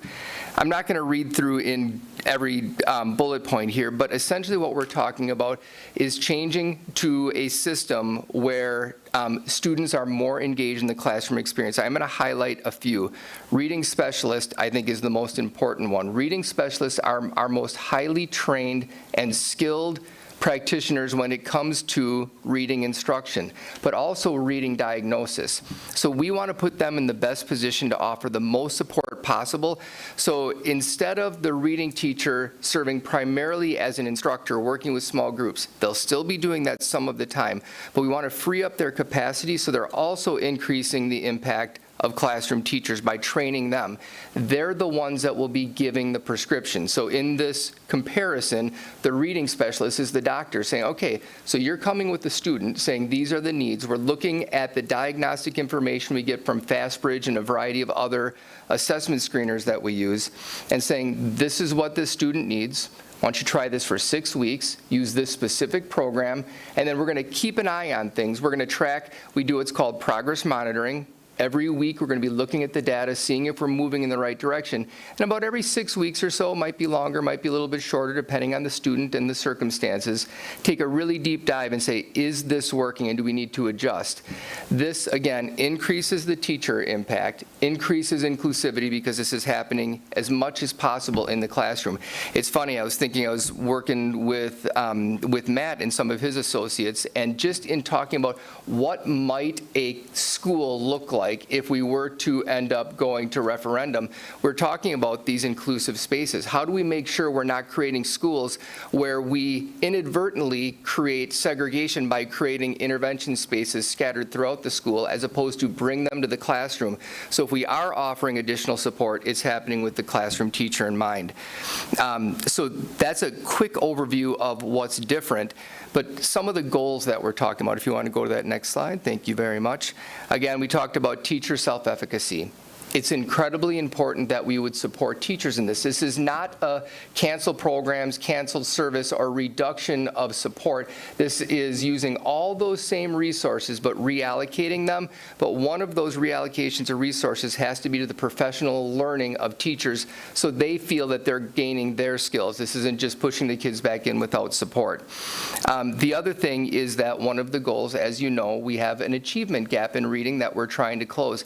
We feel really good about what's happening at the elementary level. I can't get into deep dive in the data, still embargoed, but what we do know is our achievement rates are increasing when we compare to the rest of the state. And this isn't very specific data, but we're at about the 92nd percentile in achievement at the elementary level right now. That's in both reading and math. We know it's actually higher in math than reading, so it's very impressive. Some great things are happening. This is very laser-like focused on students that need intense intervention. That's exactly what we need right now to take that next step up in our achievement. Obviously, we want to positively impact students and staff engagement by providing the most meaningful support as close to their learning environment as possible. Then that last one is really, really important when we talk about what we're trying to accomplish. We talk about numbers, we talk about the test scores and the assessment data, incredibly important.